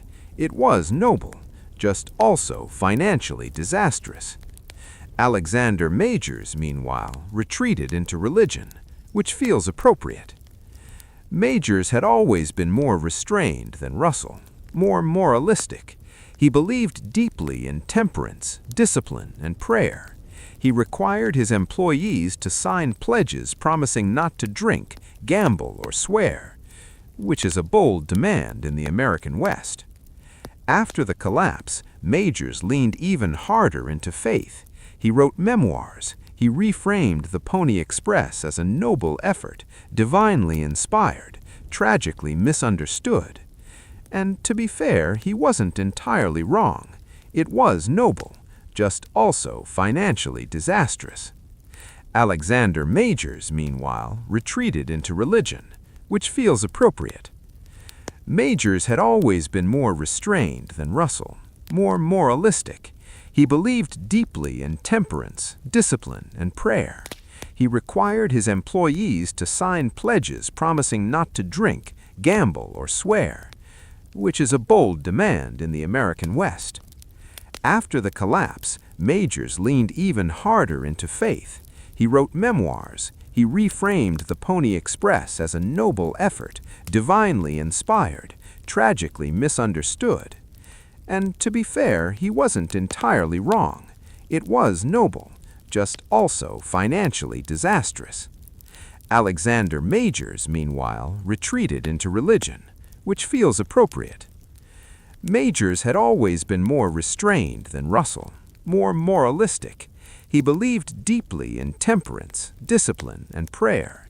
He required his employees to sign pledges promising not to drink, gamble, or swear, which is a bold demand in the American West.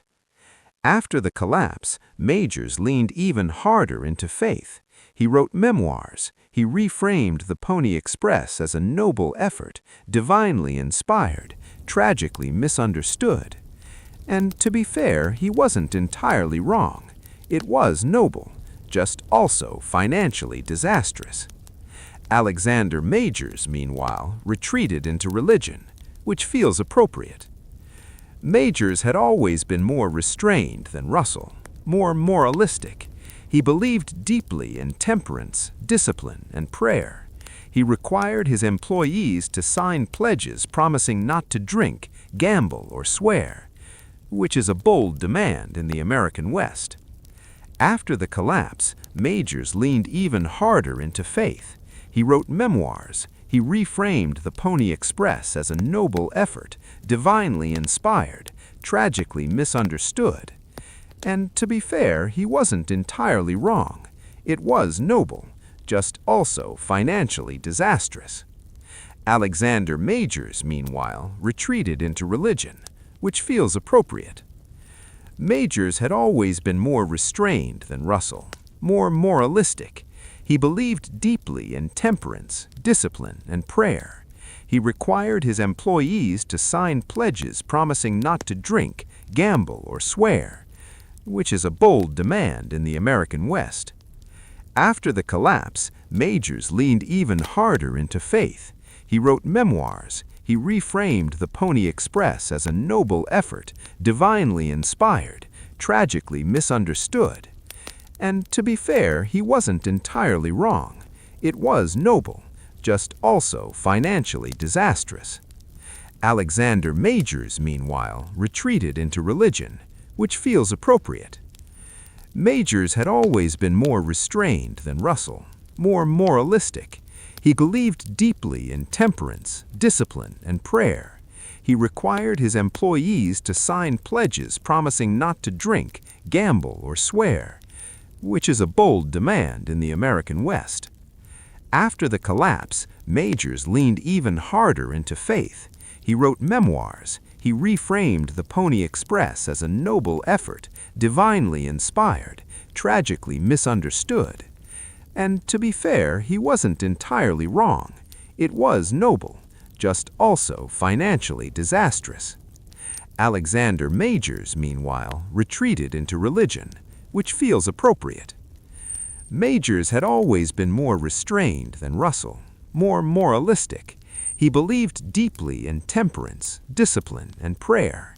He required his employees to sign pledges promising not to drink, gamble, or swear, which is a bold demand in the American West.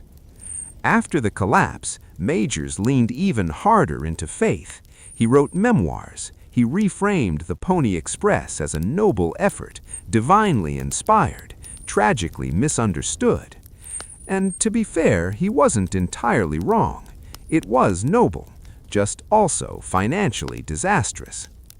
Alexander Majors, meanwhile, retreated into religion, which feels appropriate. Majors had always been more restrained than Russell, more moralistic.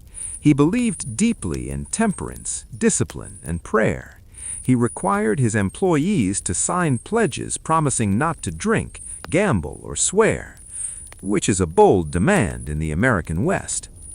After the collapse, Majors leaned even harder into faith. He wrote memoirs. He reframed the Pony Express as a noble effort, divinely inspired, tragically misunderstood.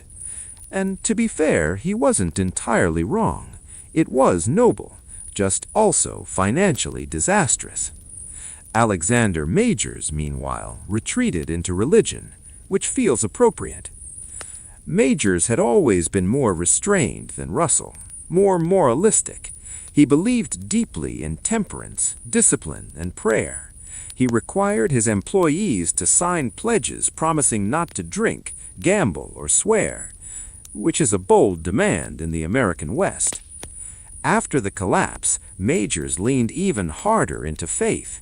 He wrote memoirs. He reframed the Pony Express as a noble effort, divinely inspired, tragically misunderstood. And to be fair, he wasn't entirely wrong. It was noble, just also financially disastrous. Alexander Majors, meanwhile, retreated into religion, which feels appropriate. Majors had always been more restrained than Russell, more moralistic. He believed deeply in temperance, discipline, and prayer. He required his employees to sign pledges promising not to drink, gamble, or swear, which is a bold demand in the American West.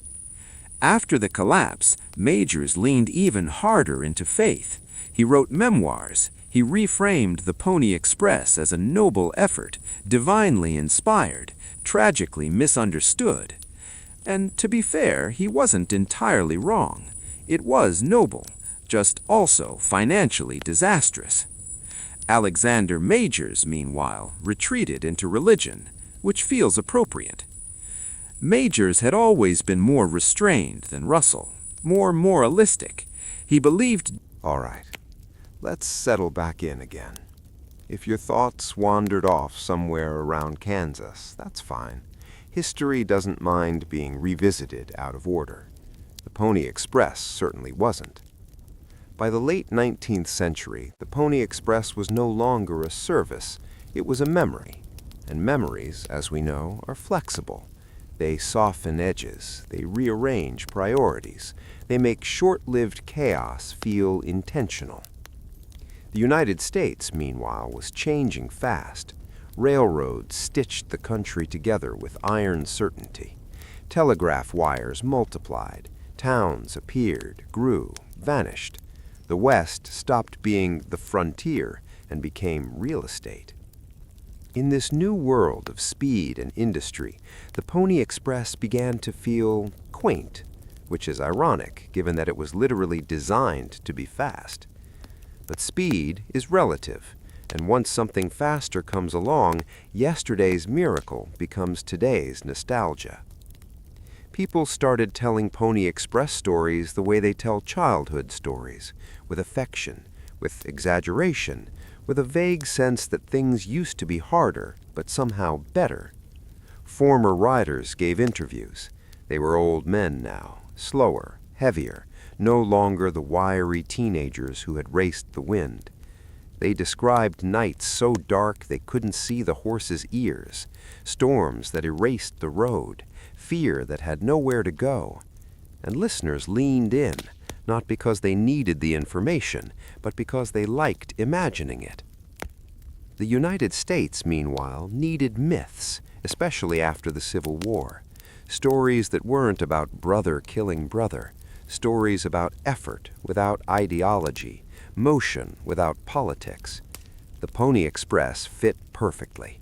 It was national without being divisive, brave without being violent, masculine without being explicitly military. It was risk, but clean risk, romantic risk. And so it was preserved, carefully, selectively. Schools taught it. Museums displayed saddles and mochilas behind glass. Reenactments were staged. Commemorative stamps were issued. People forgot how brief it was, or how expensive, or how close it came to collapsing almost immediately. They remembered the feeling instead. Now let's talk about that feeling. The Pony Express represents something very specific, a moment when human effort still felt like the fastest thing available, when the body mattered, when endurance was a form of technology. That feeling didn't last long, and maybe that's why it stayed so vivid. As the 20th century rolled in, communication became abstract. Signals, waves, data, invisible things moving through space. No horse, no dust, no rider hunched forward in the dark. Efficient, yes, but harder to romanticize. You can't really build a statue to a wire. People tried. It's not the same. So the Pony Express lingered in books, in films, in phrases. Riding like the Pony Express, fast as the Pony Express, even though, objectively, it wasn't that fast for very long. But again, facts are negotiable. Feelings are not. Now, let's gently consider the people left out of the story, because they always are. Indigenous nations whose lands were crossed at speed, their presence reduced to danger in simplified narratives, their displacement accelerated by the very communication systems being celebrated. Station keepers who never became famous, riders who didn't survive long enough to tell their stories, horses whose names were never recorded. Progress has a way of focusing on outcomes and forgetting inputs. The Pony Express is no exception. And yet, despite all of this, there's something undeniably soothing about the idea of it. A letter written by hand, folded carefully, carried across mountains and plains, touched by many hands, arriving worn but intact. In a world where messages arrive instantly and disappear just as quickly, the Pony Express feels deliberate, heavy with intention. Now let's drift toward the end of this long, quiet road. The Pony Express didn't shape the future directly. The telegraph did that, and the telephone, and everything that followed. But it shaped how people felt about connection, about distance, about effort. It reminded people that communication wasn't magic, it was work. Someone had to do it. Someone had to get tired. And maybe that's why, even now, the story still lands, because we're tired too, just in different ways. The Pony Express asked young men to give their bodies to speed. Modern life asks something similar, just without the horses. So when we listen to these stories late at night, half asleep, we're not really thinking about 1860. We're thinking about endurance, about motion, about carrying something fragile across a long stretch of darkness, which is kind of what sleep itself is, a slow crossing from one state to another, carried by routine, by breath, by repetition. So let's stay here a little longer. Imagine the road stretching out ahead, not urgent, not dangerous, just long. A horse moving at a steady pace, a rider thinking about nothing in particular. The message will arrive eventually. It always does. And with that, we'll let the Pony Express fade into the distance. Not gone, just moving on. Rest easy. Hey guys, tonight, dim the lights. Maybe lower the volume just a little more than necessary and let your shoulders drop. You don't need to learn anything important right now. You don't need to remember names. You don't need to stay awake. Tonight, we're drifting gently back in time, far before IPA arguments, far before pretentious wine descriptions, to a world where humans looked at wet grain and thought, yeah, let's drink that. This is the history of ancient brewing. Not the heroic version, not the marketing version, just the slow, mildly tragic, slightly sticky reality of people discovering alcohol, mostly by accident, then refusing to stop once they realized it made life feel a little softer around the edges. So get comfortable, because this story starts long before civilization, long before writing, long before anyone had the energy to care about hangovers. We begin, as so many bad ideas do, with grain. Early humans, fresh off the thrilling innovation of agriculture, were storing grain in pits, baskets, and clay containers. Wheat, barley, emmer, all just sitting there, minding their business, occasionally getting damp, occasionally getting warm, occasionally fermenting itself into something bubbly and strange. Now, no one woke up one morning and said, I shall invent beer. That's not how humans work.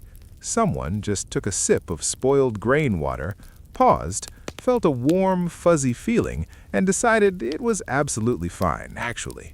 Probably good. Maybe even sacred. And just like that, ancient brewing was born. Not in a lab, not in a tavern, but in a puddle of optimism and low standards. This fermented grain liquid was thick, cloudy, full of floating bits.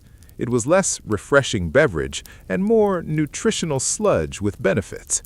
But it did something important. It got you buzzed. And in a world where life was mostly hunger, labor, and mysterious illnesses, that was enough. Also, and this is key, it was safer than water, which is an extremely low bar, but an important one. Early water sources were questionable. Beer, thanks to fermentation, killed off some bacteria, so people drank it constantly. Adults, children, probably the dog if it lingered long enough. Mildly alcoholic porridge water became a daily staple, not for fun, for survival.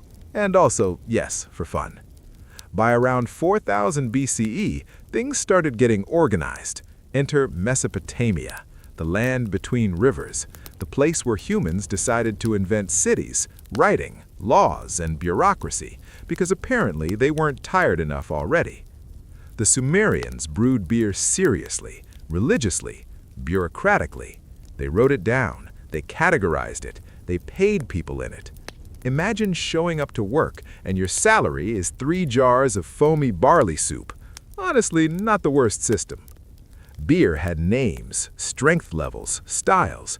There was light beer, dark beer, sweet beer, and beer so thick you probably ate it with a spoon, which they did.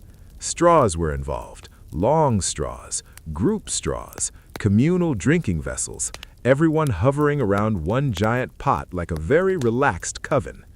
And of course, because humans cannot enjoy anything without making it divine, beer had a goddess. Her name was Ninkasi, goddess of beer, which is already an excellent job title. There's even a hymn to her, written around 1800 BCE, that doubles as a brewing recipe. Nothing says devotion like singing your instructions for mashing grain. The hymn describes soaking barley, baking it into bread, crumbling it into water, and letting it ferment. No temperatures, no timing, just vibes. If it smelled right, you drank it. If it didn't, you probably drank it anyway. Beer was daily life. It was medicine. It was ritual. It was payment. It was social glue. Arguments were settled over beer. Contracts were sealed with beer. Bad decisions were made with beer, although history politely skips over most of those. Meanwhile, over in ancient Egypt, brewing reached an entirely new level of obsession. The Egyptians loved beer, loved it, wrote about it, painted it on tomb walls, took it to the afterlife, because obviously eternity without beer would be cruel. Egyptian beer was made from barley and emmer wheat, baked into loaves, then soaked and fermented. Again, very bread-forward, very chunky, very nutritious. Workers on the pyramids were paid in beer rations, multiple liters a day, not because the pharaoh was generous, but because beer was basically liquid bread and morale management. Nothing keeps people hauling limestone blocks like knowing there's beer at the end of the shift. Beer also had religious importance. It was offered to gods, used in festivals, consumed in vast quantities during celebrations, sometimes intentionally until people passed out, because that was considered spiritually meaningful. The gods liked enthusiasm.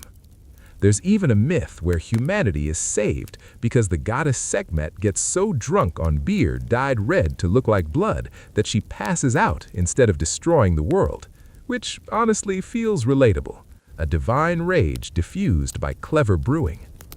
Brewing wasn't glamorous. It was domestic labor, often done by women, grinding grain, baking loaves, stirring vats, skimming foam. Ancient breweries smelled like warm grain and ambition, and probably flies. And yet, beer production was big business, state-run, temple-controlled, taxed, regulated. Even in the ancient world, someone was checking measurements and complaining about quality. Of course, not everyone was thrilled. Some elites looked down on beer. Wine was considered classier. Beer was for laborers, farmers, people who sweated. Which is funny because those people were doing all the work, but snobbery has never required logic. Still, beer endured, because beer doesn't care about your opinion. As civilizations spread, brewing traveled with them. Grain grows, humans ferment. It's a simple pattern. In ancient China, alcohol appears early too: rice beer, millet wine, fermented fruit and grain mixtures that were used in rituals and ancestor worship. Drinking connected the living to the dead and occasionally made ceremonies last longer than planned. In the Indus Valley, archaeological evidence suggests fermentation vessels and brewing knowledge. Not flashy, not dramatic, just quiet jars doing their thing. What's striking is how universal this discovery was. Separate cultures, separate continents, same conclusion. Leave carbs in water long enough and something magical happens. Slightly gross, slightly miraculous, mostly inevitable. And no one was chasing perfection. There were no tasting notes, no hints of oak. Ancient beer tasted inconsistent, sometimes sweet, sometimes sour, sometimes strong enough to make you lie down immediately. And people accepted that, because control is a modern fantasy. There were no hangover cures, no regret, just the understanding that sometimes your beer betrayed you, and tomorrow would be slower. By the end of the ancient period, brewing was everywhere, embedded, normal, almost boring, which is exactly how humans like their vices. Beer didn't start as rebellion or indulgence or excess. It started as survival, as calories, as safety, as something warm and familiar in a dangerous world. And once it was there, it never left. So, as we gently drift forward, away from temples and mud-brick breweries, towards monasteries and medieval vats, just remember, this entire global obsession began because someone forgot about wet grain for a few days and decided not to waste it, which, honestly, is the most human origin story imaginable. Let's float slowly onward. So now that we've established that beer began as an accident you didn't admit to, we can gently drift forward in time. Civilization is wobbling along, empires are rising, falling, collapsing dramatically and blaming it on decadence, and beer, quietly, is still there, bubbling, waiting, never asking for credit. By the time we reach the ancient Mediterranean world, beer has a bit of an image problem. The Greeks, for example, were not impressed. Wine was their thing. Wine was cultured. Wine had poetry. Wine had philosophy. Beer, on the other hand, was viewed as something northern people drank. Barbarians, people who wore trousers and didn't know when to stop talking. Greek writers describe beer as cloudy, harsh, and vaguely suspicious. They acknowledge its existence, but only reluctantly, like mentioning an awkward cousin at a family gathering. Yes, it exists. No, we don't drink it. Please stop asking. The Romans inherited this attitude and added paperwork. Rome preferred wine. Wine symbolized civilization, order, and empire. Beer was associated with the provinces: Gaul, Germania, Britannia, places with rain, forests, and opinions Rome didn't ask for. But here's the thing: Rome still brewed beer. They just didn't brag about it. Soldiers stationed far from vineyards drank beer. Locals brewed it. Taxes were collected on it. Taverns served it. The empire ran on practicality, not taste preferences. If grapes didn't grow, grain did, and grain fermented whether Rome approved or not. So, beer continued its quiet existence, not glamorous, not celebrated, but extremely useful. Then Rome fell, or slowly dissolved, or tripped over itself and never quite got back up. And with that collapse, wine production in many regions declined. Vineyards require stability, trade, expertise. Beer requires grain, water, and patience. Which brings us to the early medieval period, a time when Europe was colder, quieter, and deeply unimpressed with subtlety. Beer thrived here. People drank it constantly: weak beer, strong beer, breakfast beer, lunch beer, dinner beer, beer for children, beer for the sick, beer as payment, beer as apology. Water was still risky. Beer was safer, and also emotionally supportive. Brewing remained mostly domestic. Households brewed their own, villages brewed collectively. Recipes varied wildly. One batch might be drinkable, the next might be educational. There were no standardized ingredients. Herbs were added, honey, berries, whatever was around. This mixture of herbs was called grut, and it gave beer flavor, bitterness, and occasionally mild hallucinations, which everyone politely ignored. Beer tasted like its maker, like their land, like their choices. And then, gradually, something changed. Enter the monasteries. Monks famously had time. Time to observe, time to repeat processes, time to write things down, time to improve stuff quietly while everyone else was busy surviving. Monasteries became brewing centers, not because monks were secretly wild, but because brewing made sense. Beer was nutritious. It was allowed during fasting. Liquids didn't count. Don't overthink it. Monks brewed for themselves, for pilgrims, for the poor, for sale. Brewing supported the monastery economically, and because monks loved order, they began refining the process. They noticed patterns, they standardized measurements, they improved sanitation, they controlled fermentation better, they stored beer properly, they brewed the same thing again and again until it tasted mostly the same. This was revolutionary. Beer stopped being purely chaotic. It became predictable, reliable, almost respectable. And monks wrote about it, carefully, calmly, without excitement, because excitement leads to mistakes, and mistakes lead to bad beer. Around this time, hops entered the story. Hops had been used occasionally before, but now they started taking over. They preserved beer, added bitterness, balanced sweetness, and most importantly, they replaced Groot, which had been controlled and taxed by local authorities. Hops were cheaper, easier, harder to regulate, and therefore immediately popular. By the 9th and 10th centuries, hopped beer spread across Europe, slowly, unevenly, with much complaining. People don't like change, especially when it alters the taste of their daily alcohol. There were riots, complaints, laws, but hops won because hops work. Beer lasted longer, traveled farther, stayed stable. It could be traded, sold, exported.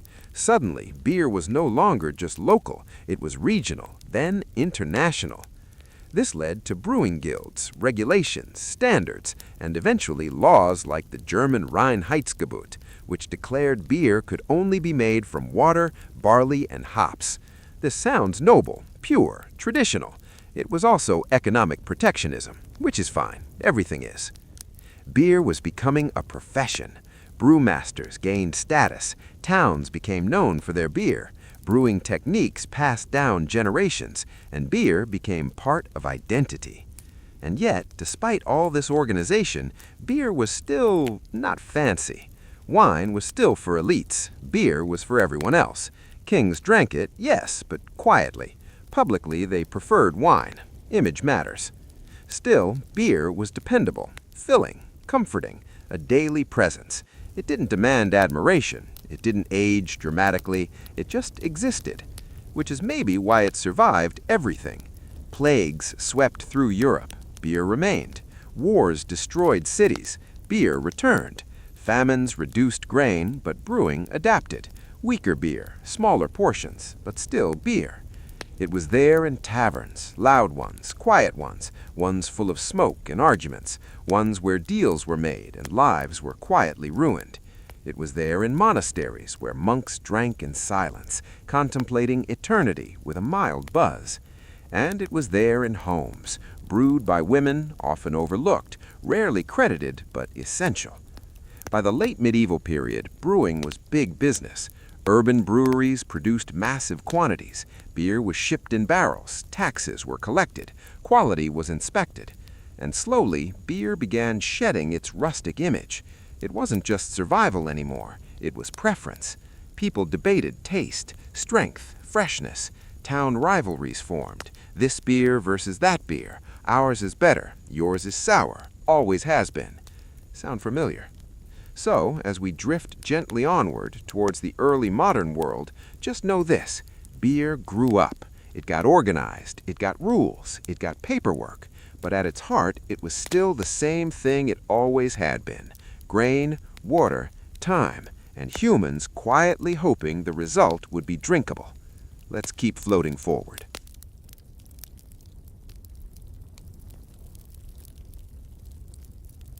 So let's keep drifting. The Middle Ages are loosening their grip.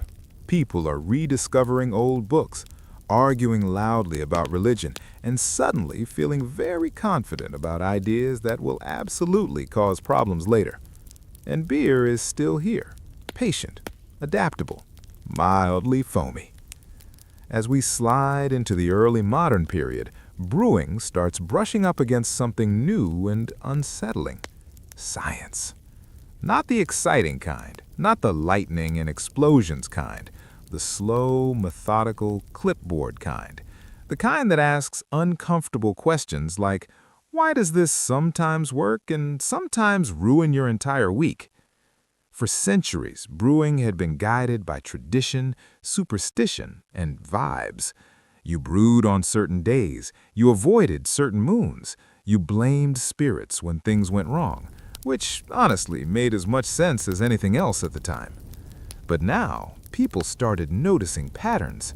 Temperature mattered, cleanliness mattered, timing mattered, and fermentation was not magic. It was something alive, something doing work. They didn't know what yet, but they could tell it had opinions. Yeast, though unnamed, became the quiet star of the process. Brewers didn't understand it, but they respected it. They reused sediment from successful batches. They guarded it. They passed it down like a family heirloom. Some brewers had yeast strains older than their buildings, older than their surnames. Generations of invisible laborers quietly converting sugar into alcohol and carbon dioxide without ever asking for credit, which feels appropriate. Beer also began to diversify. Regional styles developed based on climate, water chemistry, and local grain. Dark beers in some places, pale beers in others, strong beers for winter, weak beers for daily hydration. Alcohol content varied wildly. Some beers were barely alcoholic, some were ambitious. And then there was storage. Before refrigeration, beer had to be brewed at certain times of year. Summer brewing was risky. Heat spoiled things.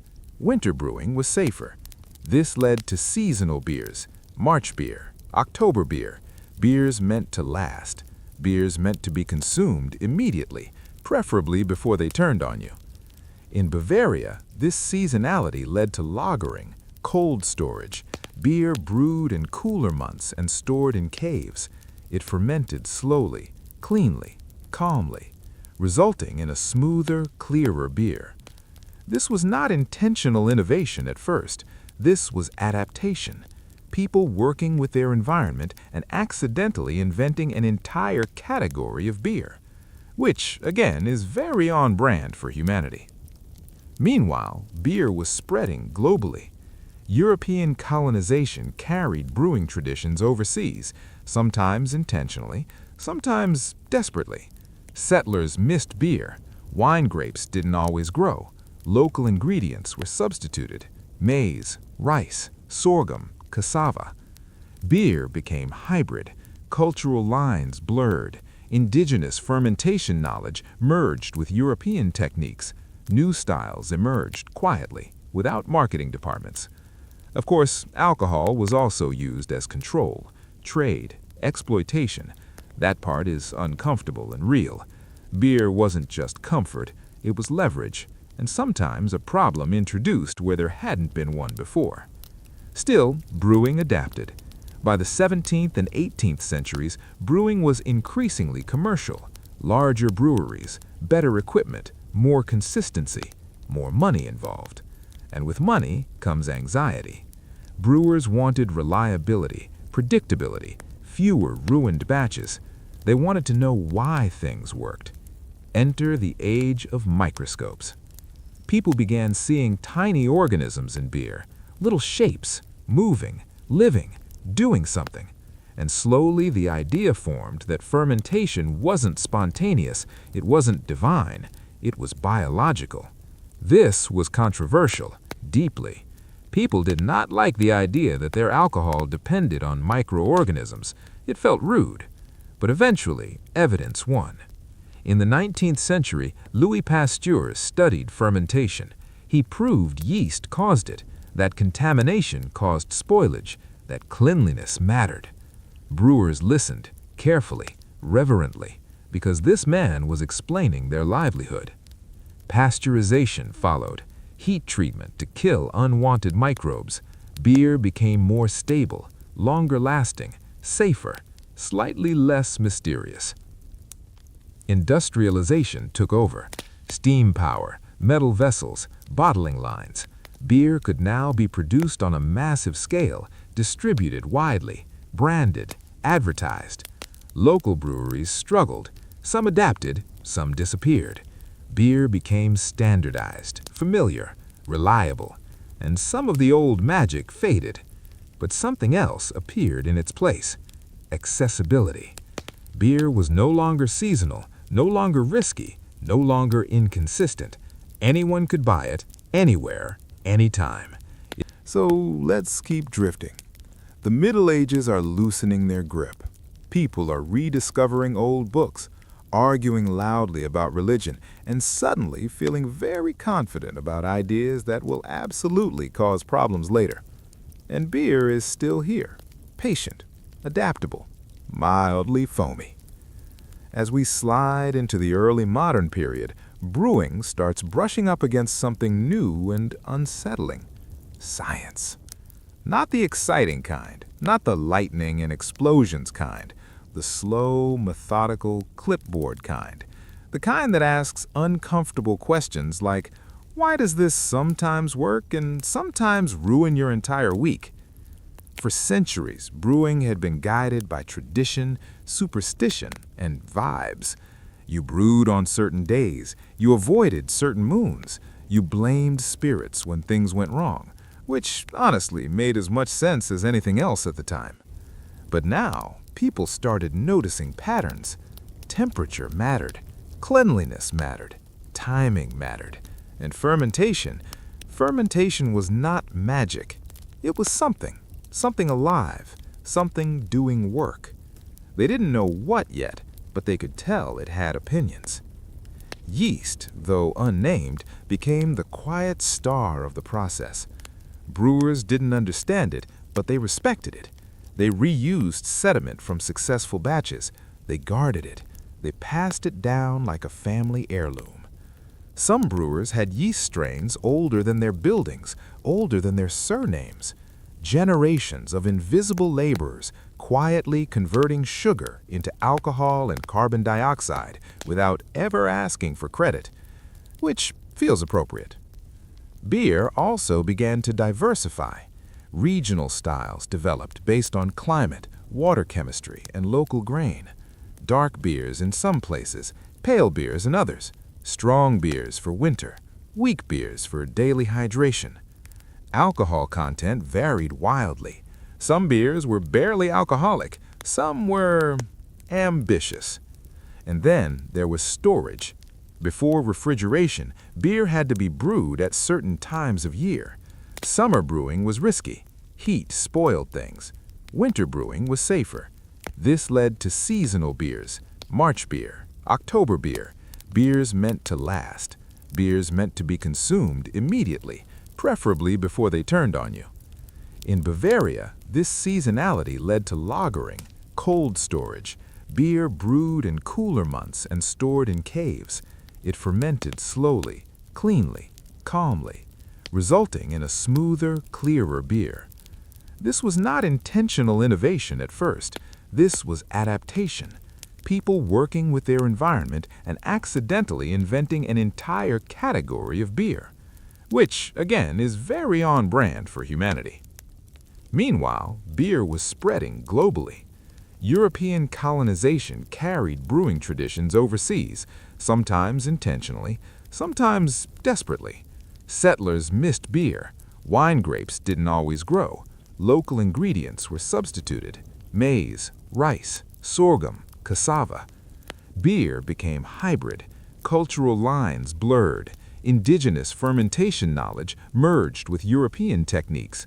New styles emerged quietly, without marketing departments. Of course, alcohol was also used as control, trade, exploitation. That part is uncomfortable and real.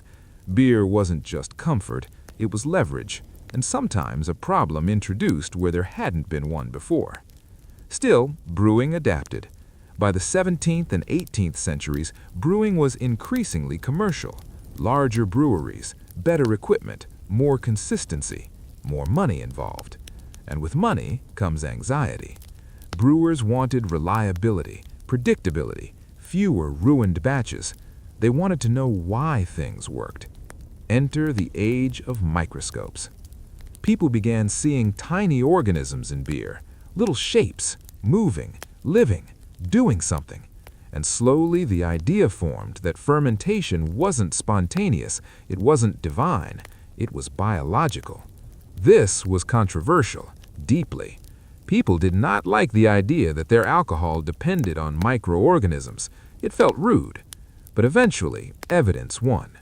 In the 19th century, Louis Pasteur. So now we ease ourselves into the 19th century, a time of steam engines, soot, factories, and a general belief that if something could be made bigger, louder, and faster, then it absolutely should be.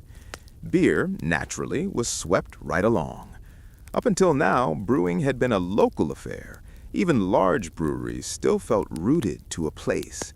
You drank the beer of your town, or the next town over, or maybe, if you were feeling adventurous, the town 2 rivers away. Beer had accents. Industry erased that. Railroads moved beer farther than it had ever gone before. Refrigeration meant it could survive the journey. Glass bottles and later cans sealed it in. Suddenly, beer wasn't just local comfort. It was a product, a brand, a promise that it would taste exactly the same no matter where you opened it. This was thrilling, and also a little sad, but mostly thrilling. Large industrial breweries emerged, especially in places with good water, lots of brain, and no intention of slowing down. Germany, Bohemia, Britain, the United States. Names that would become familiar, printed in bold letters, confident fonts, and optimistic colors. Beer got lighter, clearer, easier to drink. Pale lagers became dominant. They were refreshing, inoffensive, designed to offend no one and impress no one too much, which is actually very smart if you want to sell a lot of it. Dark beers didn't vanish, but they became niche, heavy, old-fashioned, something your grandfather drank while telling you things you didn't ask to know. The industrial age also changed who brewed beer. Women, who had dominated brewing for centuries, were gradually pushed out as brewing became commercialized and capital-intensive. Brewing went from domestic labor to industrial profession, and, predictably, became male-dominated. Women didn't stop brewing, they just stopped being credited. This pattern repeats everywhere, all the time. Meanwhile, beer advertising took off. Beer was marketed as strength, masculinity, friendship, hard work rewarded, sometimes vaguely patriotic, sometimes suspiciously wholesome. No one mentioned the medieval hallucinations, or the sludge, or the fact that beer once required a straw. Now it was crisp, clean, modern. Beer had arrived. Of course, nothing stays simple. Enter temperance movements. As beer became more available, concerns grew. Drinking was blamed for poverty, crime, moral decay, bad singing, and most personal disappointments. Some of this concern was sincere, some of it was classist, some of it was deeply selective. Beer found itself in an awkward position, less demonized than spirits, more tolerated than wine in some cultures, but still under scrutiny. In the United States, this scrutiny escalated dramatically. Prohibition arrived in 1920. Alcohol was banned. Beer breweries closed, pivoted, or pretended very hard they were making something else. Some produced near beer, some made soda, some quietly ignored the law. Beer went underground. Speakeasies, home brewing, questionable quality, creative excuses. When Prohibition ended, beer returned, but changed. It came back weaker, more regulated, more controlled. The industry consolidated. Fewer breweries, bigger ones. Beer became safer, blander, and extremely reliable, which again was comforting. For much of the 20th century, beer was boring on purpose. It was cold, light, carbonated, something you drank without thinking, something you didn't discuss, something that didn't require explanation. And for a while, that was enough. But humans, predictably, got restless. By the late 19th century, a reaction began. People wanted flavor, variety, stories. They wanted beer to feel personal again. Enter the craft brewing movement. Small breweries returned. Old styles were revived. Ancient recipes were researched. Wild fermentation made a comeback. Suddenly, beer was interesting again, sometimes too interesting. People started describing beer with words like notes and finish. Ancient brewers would have found this hilarious. And quietly, ancient techniques resurfaced. Spontaneous fermentation, stone vessels, open vats, beer that tastes different every time, beer that resists control. Which brings us back, gently, to where we started. Beer has always existed in tension, between chaos and order, accident and intention, tradition and innovation. From ancient grain pits to stainless steel tanks, beer has followed humans through everything. Empires, religions, science, prohibition, marketing meetings. It has survived being sacred, scorned, industrialized, and reinvented. And it remains, at heart, a simple thing. Grain, water, time, and a willingness to accept imperfection. As we drift slowly toward the end of this long, foamy journey, just remember, beer doesn't demand reverence. It doesn't require understanding. It only asks to be shared, and maybe not spilled. Let's keep floating just a little longer.